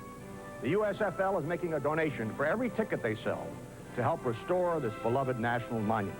It's a generous start, but we need your help too. Won't you contribute to this noble cause? Thank you. Preceding announcement courtesy of the United States Football League.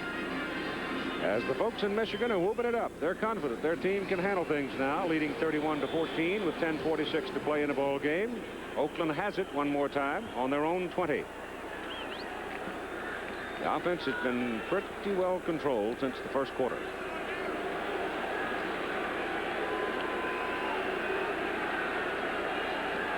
Basana's pass good to Mark Lewis, slips away from 1, away from 2, away from 3. And finally knocked out of bounds by David Greenwood. Big play for Lewis. Mark having a fine day. He's run the reverse twice for 45 yards, and he turned in a substantial gain there to give Oakland good field position on the Michigan side of the field. Well, the Oakland Invaders made a pretty good substitution today, putting Mark Lewis in for Wyatt Henderson. Wyatt Henderson, who took a great shot coming across the middle early in the ball game, fumbling the football. Mark Lewis coming in. He takes a little short catch on the sideline. And again, bad tackling by the Michigan Panthers at this point. There's a 33-yard gain on that play. Good running by Mark Lewis. Basana throws it. It's tipped, slapped at the line of scrimmage, and Jairo Penaranda has no chance to make the catch. Penaranda was open. One of the big men up front remembered what the coaches kept telling him on the pass rush. Get your hands up in the air when you see the ball about to be thrown. Basana now is 12 out of 20 for 155 yards and an interception.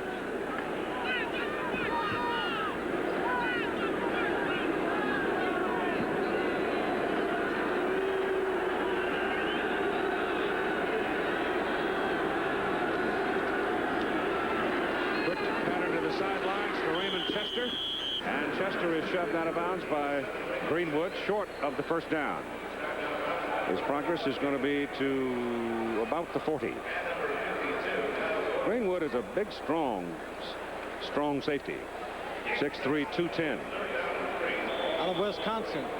That's where Mike Webster, the center from Pittsburgh, is, and he's another big, strong one. I guess they just kind of grow him that way up in Wisconsin. Eat the cornbread.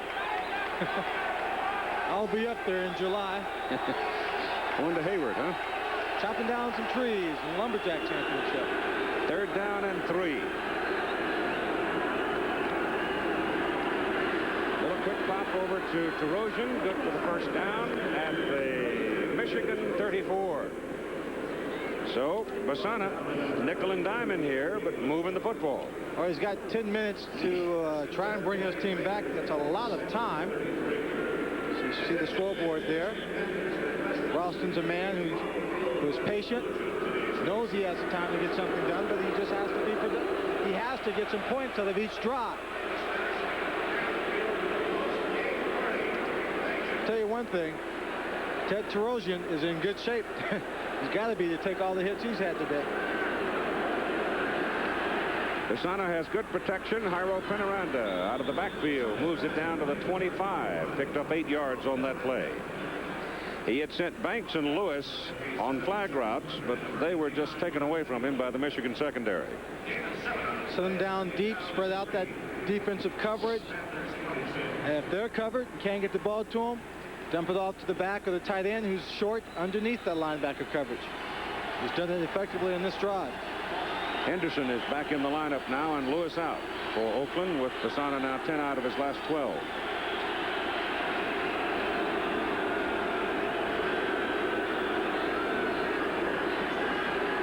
For Banks, got it. And a first down at the Michigan 14.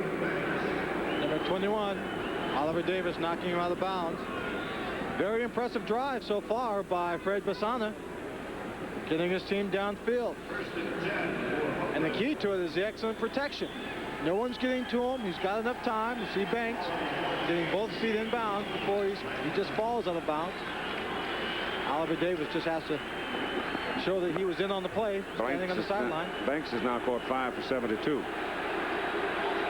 Pretty good day for Gordon. At the Michigan 14, 8:55 to play in the ball game. A little loop pattern thrown to Mark Lewis. Lewis is in the end zone, but whistles had sounded before the snap of the ball. Number 6 or 7 on the offense. Frank Frazier, false start. And there is no touchdown.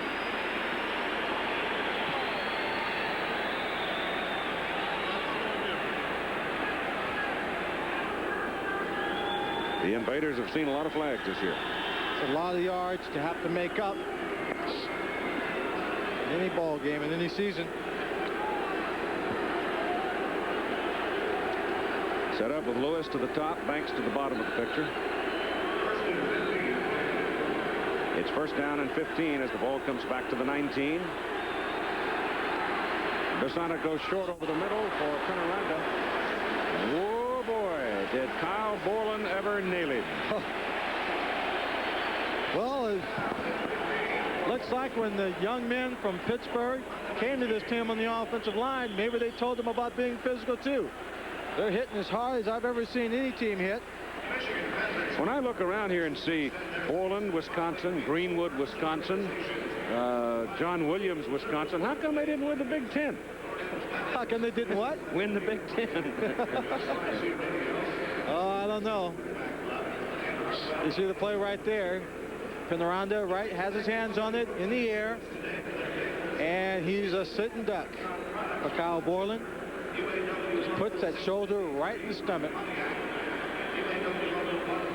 Then goes over and pats him on the shoulder and said, come on back and get some more. Jairo's got to leave the ball game after that whack just to get some air.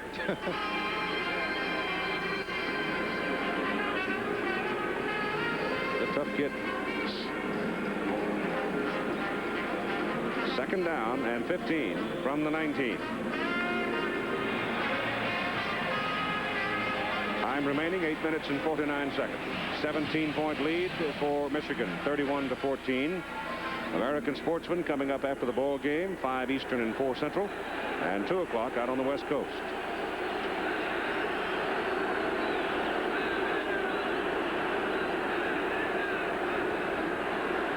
Pisana looks at Lewis, goes for him, and it is intercepted by David Greenwood.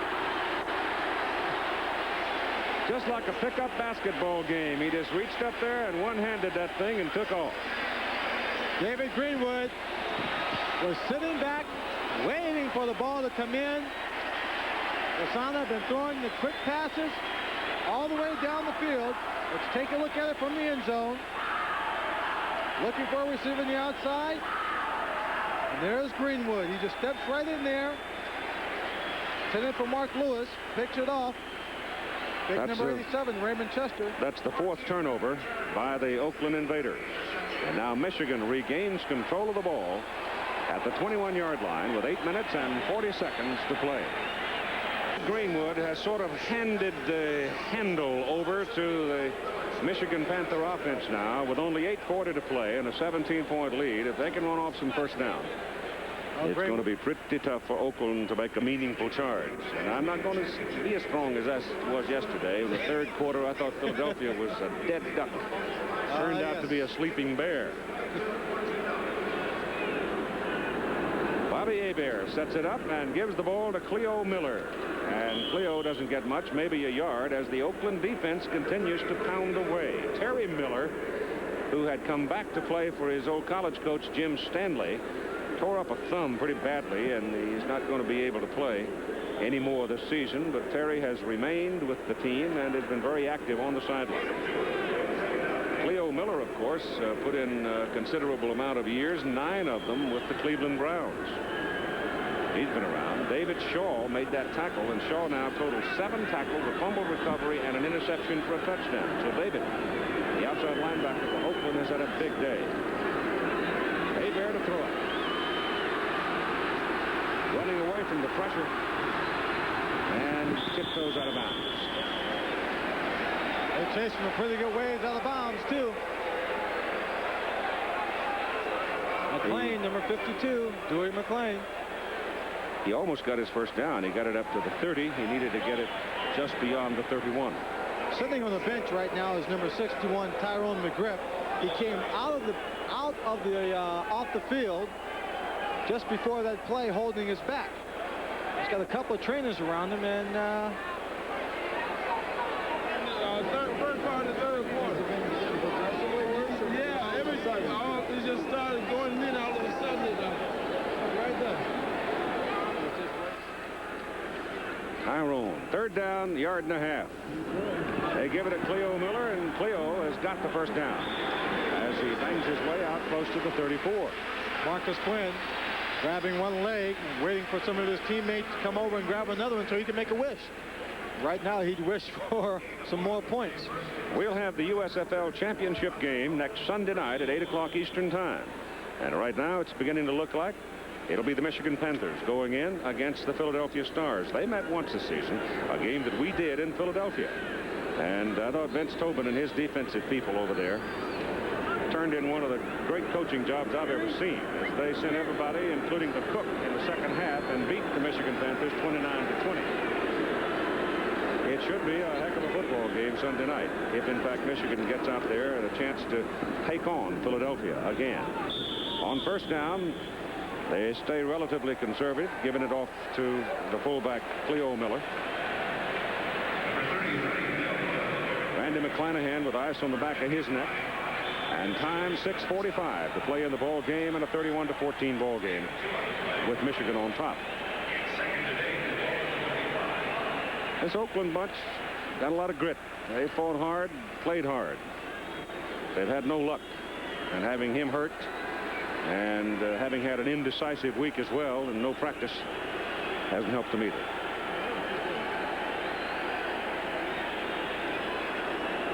Hebert flips it up. Lacey. Oh, boy. He took a good shot from Kenny Daniels. Kenny Daniels showing he can dish out a little punishment for himself. Lacey took that on the side of the head. And that's a chance you take. When you take those little swing passes, the quarterback has to lead you. And if the corner or linebacker reads it correctly, he comes up with a head full of steam. Fred Basana looking on, wanting another chance, and not really looking that confident. He could bring his team back. At the 35, 3rd down and 9.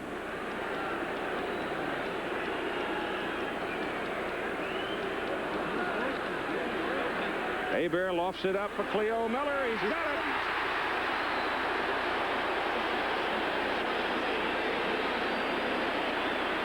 Thirty-year-old Cleo Miller pumping just as hard as he could. And Hebert just laid it up there, and Cleo ran it down. Real fine pass by the rookie quarterback. Marcus Quinn makes a tackle, but he drops back. There's Cleo Miller at the top of the screen, going on a little corner route. Gets behind everybody. Nice grab. Excellent pass. Not a conservative play. Cleo Miller. Arkansas, Pine Bluff. Saw too much of him when he was at Cleveland. He did a very good job up there. Ball is at the 30 of Oakland, where it's 1st down Michigan. And 5:25, 5:20 to play in the game. American Sportsman follows at 5 Eastern time. Be 2 o'clock out on the West Coast.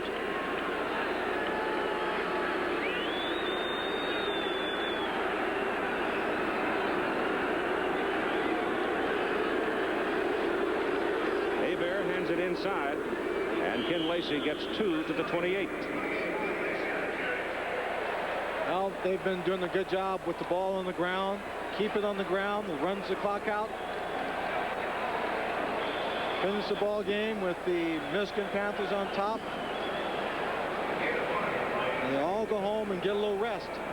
I am surprised, actually, at this point, Keith. I don't think that I will come out and say I don't believe that Oakland's going to catch up to Michigan.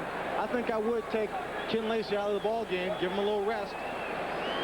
He's got 14 carries for 73 yards on the ground. Hebert's pass for Carter. Touchdown.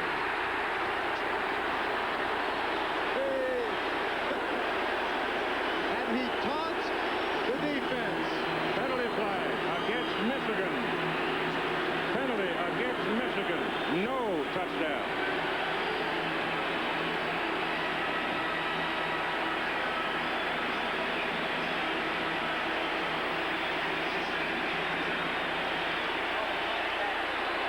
They're coming back.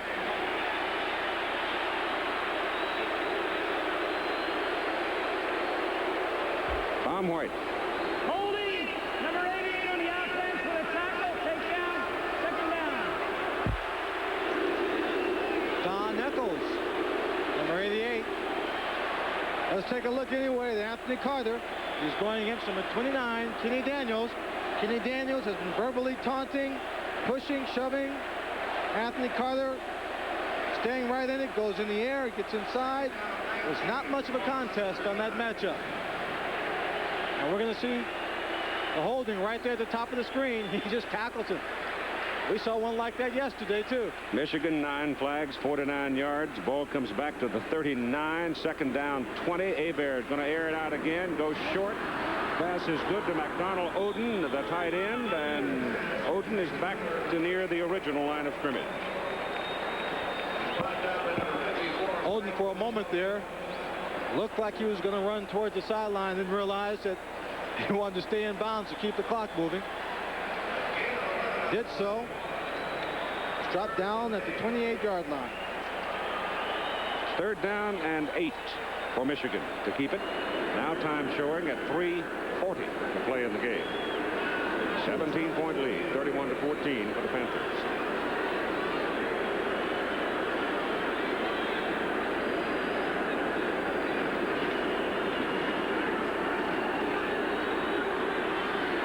Over the middle, Oden again, down to the 20.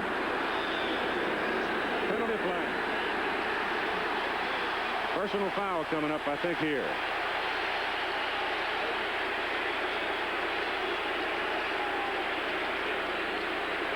Face mask. Well, it's been the offense of Michigan that has been just as physical at times as their defense. Grasping the face mask, number 25 on the defense. First down. Fred Williams, rookie out of California. And now the defense of the Invaders, a little bit frustrated. They see the pass there to McDonald. Gets the ball, struggling, fighting for the first down. And right there you see the helmet just kind of bending over in the front. Head just coming down hard. Hebert's had a fair day. He's had better days, 18 out of 27 for 301 yards, but he really hasn't had to today. His ground game has been fairly productive for him. Cleo Miller on a sweep.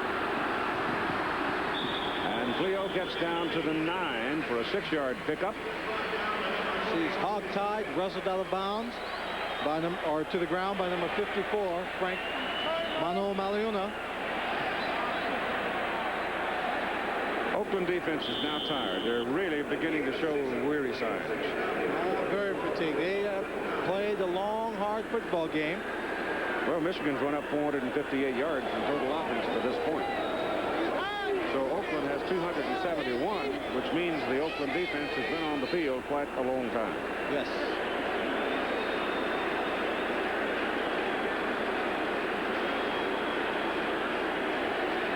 Right now, Bobby Hebert will take a timeout. At 2:27 to play in the ball game, he comes to the sidelines to talk with Jim Stanley. The ball is sitting at the 9, where it is 2nd down and 4. Philadelphia yesterday had 550 yards in total offense. So I would imagine when Michigan and Philadelphia get together Sunday night at 8 o'clock out in Denver, the ball will move around some. I think so. Anticipating that Michigan will win this ball game. Both their offenses extremely productive. I think, of course, Michigan might have a better balanced offense. Let's go down on the field now for John Corker as Tim Brandt talks to him. John Corker's telling me he's ready for Denver, and I can see you are, big guy. Say, Miss Corker, you ready to go to Denver? Did you think it'd be this easy? A 31-14 one-way game? I tell you, we prepared hard. We fought hard all year long. We knew what we had in store for us this afternoon. We accomplished what we set out to do by winning this ball game. We got one more to go. Yeah, when you got that big lead, I asked if you had seen the game yesterday, and you said absolutely. One thing about this is Michigan. That happened in Chicago. All right, Pete. He's positive. Oh, absolutely. Absolutely. John Corker. 2nd down and 4 for Michigan at the Oakland 9. John Williams to the corner, to the 4. He got a good block by number 63, Tom Dornbrook, out in front. He just strung it all the way to the sideline. Picks up the first down. A record crowd of 60,237 responding to their team's success. Michigan is trying today to win their 12th game in their last 14 after a 1-4 start. Bobby Hebert. Going to be a long ride home for John Ralston and his staff and his players, obviously. Tad Torby, the owner of the Oakland franchise. 2 minutes to play in the football game. 2 minutes. And so as you look at the scoreboard, I think you can now start considering the matchup of the Michigan Panthers and the Philadelphia Stars in the championship game Sunday night. Well, first down, goal to go at the Oakland 3. John Williams has accounted for 102 yards today. Ken Lacey 105. Lacey runs for 73, receives for 32.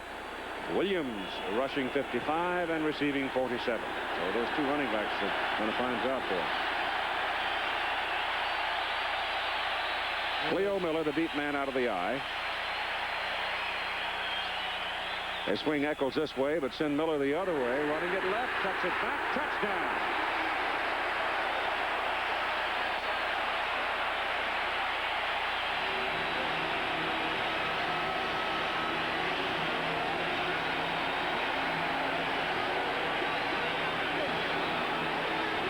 That is Cleo Miller's first touchdown of the season. He's been a hard-working old pro with this young ball club. And I think somebody probably saw that Cleo hadn't counted one this year, and he got his chance and cashed it in. Well, here with good blocking up front, it's just a fine little short run he makes here. Gets blocking to the outside, sees a hole on the inside, cuts it back into the end zone, and he scores. Bojovic for the extra point. Missed it. The snap was a little offline to Whit Taylor, but it looked like Whit got it down all right, and Nobo just hooked it out of there.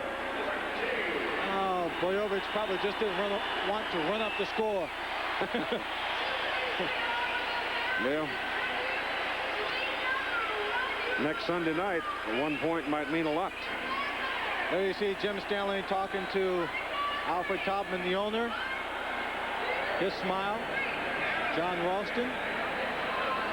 I think John's done a heck of a coaching job, though, with his staff to get to the playoffs. He did a real fine job. He had some injuries along the way. Certainly, I think, again, we have to mention that the situation surrounding Arthur Whittington did not help the productivity of the offense. Probably didn't help as far as their attitude and the psychology of the team coming into this ballgame.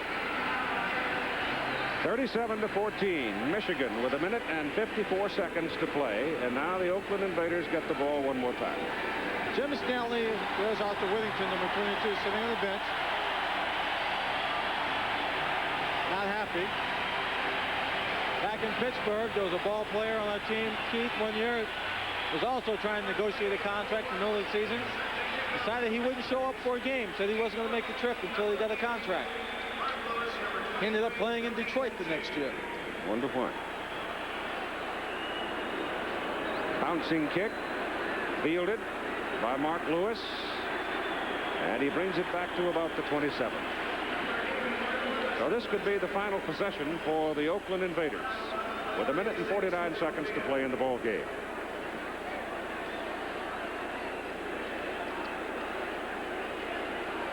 In Philadelphia, one of the prime strengths is the offensive line. We saw that come to light yesterday quite dramatically in the fourth quarter, where the older players of Chicago just simply wore down, I thought, to a large degree, and the youngsters in the offensive front took over. Now, Michigan is a very physical, tough defensive football team, but obviously that offensive front of Philadelphia is going to be a little rougher to handle than what they've seen recently. It'll be much tougher to handle, but I think what they're obviously going to try and come out. You see Gordon Banks catching the ball on the sidelines, getting out of bounds to stop the clock. They're going to really try and come after Kelvin Bryant, play the same kind of aggressive defense to stick him. You know, he's had a lot of little nagging injuries, but he's played tough all year. They want to try and make it as much a physical football game as they can. So look at the possessions of the Oakland Invaders here in the football game this half. But I don't think the offensive line of Philadelphia will be able to wear them down. It's a fairly young defensive team they'll be playing against here in Michigan.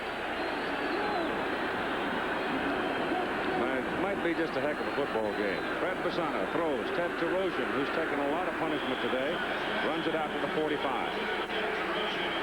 And takes a little more and gets up, and he's not happy about it. And a penalty flag. You always get the one who retaliates, I suppose. Yep. Who was he mad at? Number 25, wasn't it? John Arnold? He was just mad because he got hit again. Hard. I thought John might have been a little extra in his effort. We have a personal foul on number 32, Oakland. Personal foul, number 22, Michigan. Both fouls after the play is over. The penalty's all set. Second down. Clarence Chapman, the defensive cornerback for the Michigan Panthers.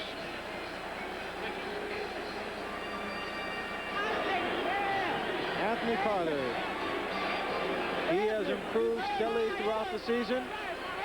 I'm sure he has to be happy with his performance and his growth in only his first year. going to the championship playoff. A newlywed.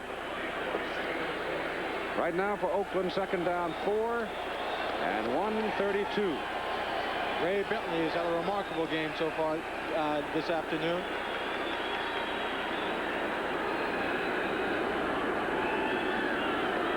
Basana sacked only one time today. Jairo Penaranda can't come up with it as the ball spins out of his hands, and it's third down and 4.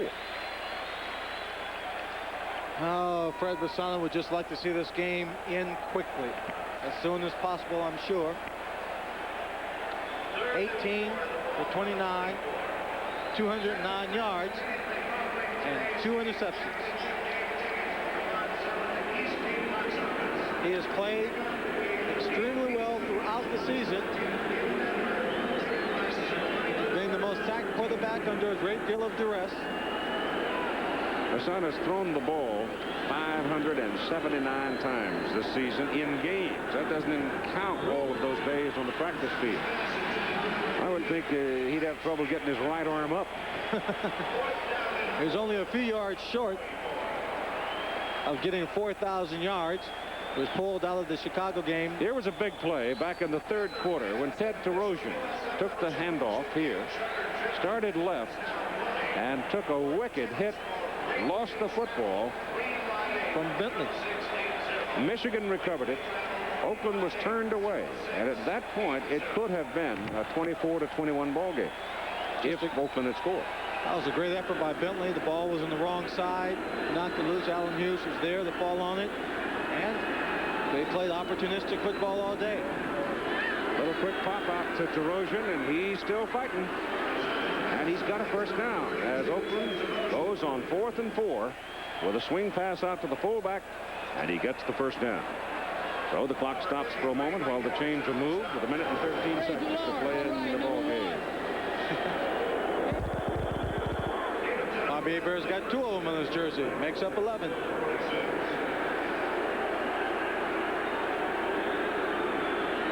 Basana a lot of time gets his man, and he drills it right into the chest of Gordon Banks. And that'll be another Oakland first down. And again, the clock stops with 59 seconds to play in the ball game. In a game like this, Michigan out in front, not wanting to give up a quick touchdown, not feeling any threat of losing this ball game. Oakland wanting to score just for their own pride, makes it the longest 2 minutes in the football game. Terosian again.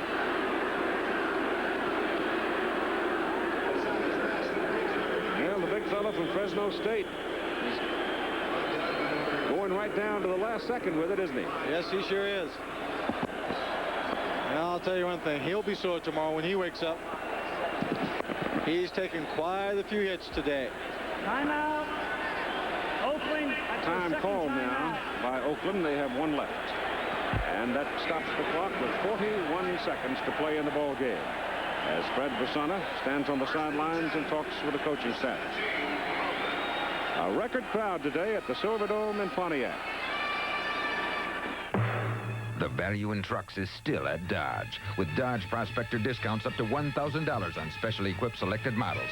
Dodge Ram Chargers, $750 in cash rebates. Dodge D250 and D350, $500 in rebates. And Dodge Ram 50 and Ram Page. Your choice of a low 9.8 interest rate or $400 in rebates. Discounts plus rebates or 9.8% financing. Only at your participating Dodge truck dealer. Dodge trucks are Ram tough. You're driving half a car. To prove Haviland Supreme gives cars engine protection up front. I know, but... Well, you should know. It delivered proven protection in punishing state trooper testing. Yeah, but... Where's the rest of my car? Yeah. Here it comes. To prove Texaco's Haviland Supreme delivered improved mileage, too. Upfront protection backed by improved mileage. That's Haviland Supreme. Buy 5 quarts of any Haviland and get a $1.50 rebate check from Indy star Tom Sneva. Details at participating independent Texaco retailers and stores.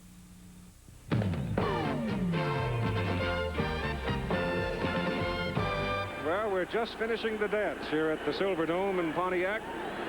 The Princess, or whatever you want to call them. And it's certainly a bit of a Cinderella story, I think, to a large degree, though this whole franchise at Michigan turned around when those 3 offensive linemen came in. And that gave young Hebert time to develop into a fine quarterback. Keith, you've heard coaches talk about this for many, many years. When they draft a player, when they build a team, attitude and character. I think we saw a great demonstration of the character of the Philadelphia Stars and their comeback. And we've seen all season long in the Michigan Panthers fight to get to the playoff, to the championship. Fasana tried to drill it to Banks and missed him. Now there's 37 seconds to play. As the Michigan Panthers fought their way through the season into this championship, we've seen their character being down 1-4. You kind of in a position where it would be easy to give up, but they haven't. And now those two teams are playing for the championship. And we'll have it for you at 8 o'clock Eastern Time, 5 o'clock Pacific Time, from Denver, Colorado. Please don't let it rain. Fred Fasana, one more time. Raymond Chester, inside the 10, stopped at the 6. And that'll stop the clock for the first down. Well, let's see, Keith. Panthers are ahead 37-14. If Oakland scores and gets a 2-point conversion, that's 8. Onside kick, score again, that's another 16 points. Nope, they still can't catch up. Stop it. Jim Stanley's done quite a job. I first knew him when he was an assistant coach. And then, of course, knew him as he went to the head job at Oklahoma State. Then became an assistant in professional football. And got a chance here. Big star for him at Oklahoma State was that good-looking fellow with the chewing gum there, Terry Miller. The banker. And Terry would be a very prominent member of this backfield corps had he not suffered a broken thumb. Tore it up pretty bad. American Sportsman coming up right after the ball game at 5 Eastern Time. We're waiting for the clock to expire with 29 seconds to go. And Michigan has the ball game in hand. Featured today on Sportsman, Heather Thomas will be in a hot air balloon from the expert Vin Abruzzo, Sir Edmund Hillary, an expedition climbing the unscaled east face of Mount Everest, and Peter Benchley and scientists down in Bermuda observing the humpback whales and their migration habits. That shot of Hebert and Derek Holloway and Anthony Carter, those 3 little children down there on the sideline. They look so young, Keith. Oh, they can run. Yep. 29 seconds. Some of the fans have now moved down onto the field in the tunnel. That's a touchdown. A touchdown from Mark Lewis. So Fred Fasana takes his team on down the field and gets the touchdown with 25 seconds to play in the game. Mark Lewis has played extremely well for the Oakland Invaders today, coming in as a replacement for Wyatt Henderson. He ran the 2 reverses for big yardage, came up with an excellent catch and run on the sideline to put his team in position for a score. 2 catches for 39 yards, big catches, and now a touchdown.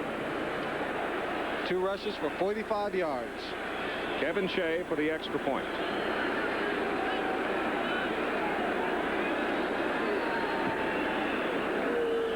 It's good. And it's a 37-21 ball game.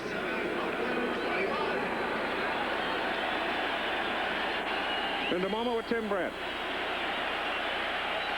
And I know that you're happy. What's the feeling like? It's a great feeling. I think you look around this crowd and you see that the owner is nothing short of a genius.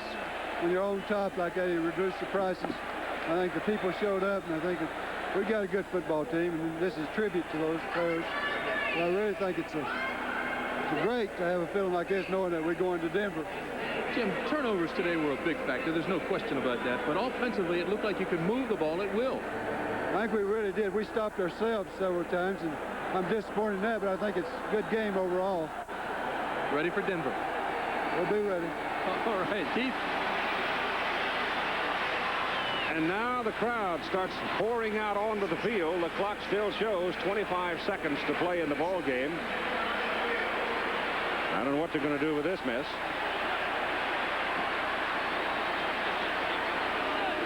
Just start the clock and wind it off because it's academic anyway, I think. I don't know what it was that triggered them coming down out of the stands, but there they are. Well, it's been good to have so many people at the fans, but this is not good at all there. I don't understand. They're down there all around the goalposts. They're trying to tear them down. Don't they know they can't tear up the steel goalposts? Yeah, but I'll tell you what can happen.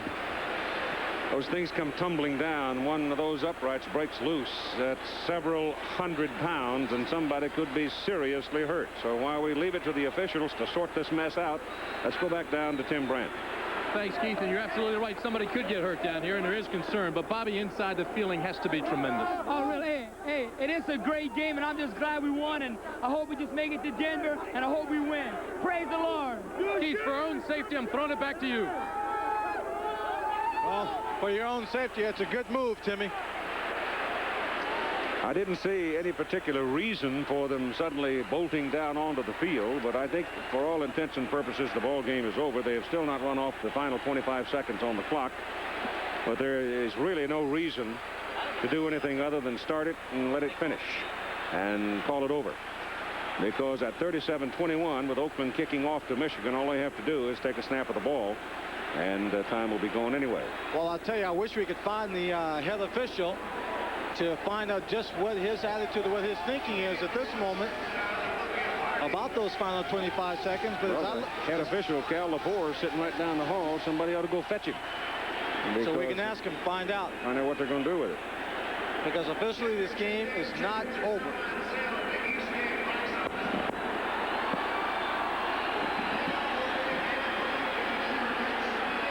The public address announcer is trying to get him off, but I don't think he got a chance now. The players themselves do not want to stand around in this crowd.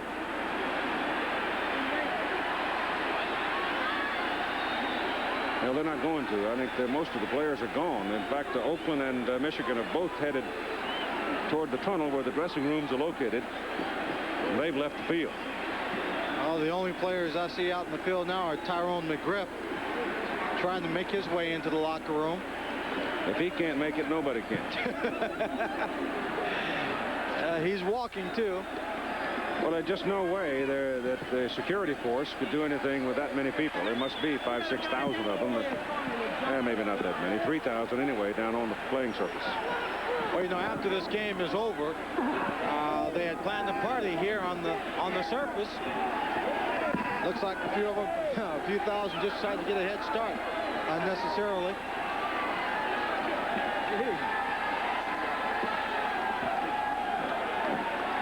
Yeah, it really worries me to see those big old goalpost steel uprights teetering like that, because I remember a few years ago, way back in the 60s, 1968, as a matter of fact, a young fellow at college game fell off one of them one day and was severely injured. Well, they've got one of them down, and they brought it down gently, so apparently nobody's hurt. We had Todd Berry, our spotter, go down and talk to Cal Lepore, the head of the officials, and he said the game has been called for the safety of the players. So with 25 seconds on the clock, it is now officially over. Okay, the final score. The Michigan Panthers 37 and the Oakland Invaders 21. Michigan will meet Philadelphia for the championship of the USFL next Sunday night in Denver at 8 o'clock Eastern Time. Stay tuned for the American Sportsman. Travel arrangements made through promotional fee paid by United Airlines. United flies to Hong Kong for more top business centers with 3-class Royal Pacific service. This a presentation of ABC Sports.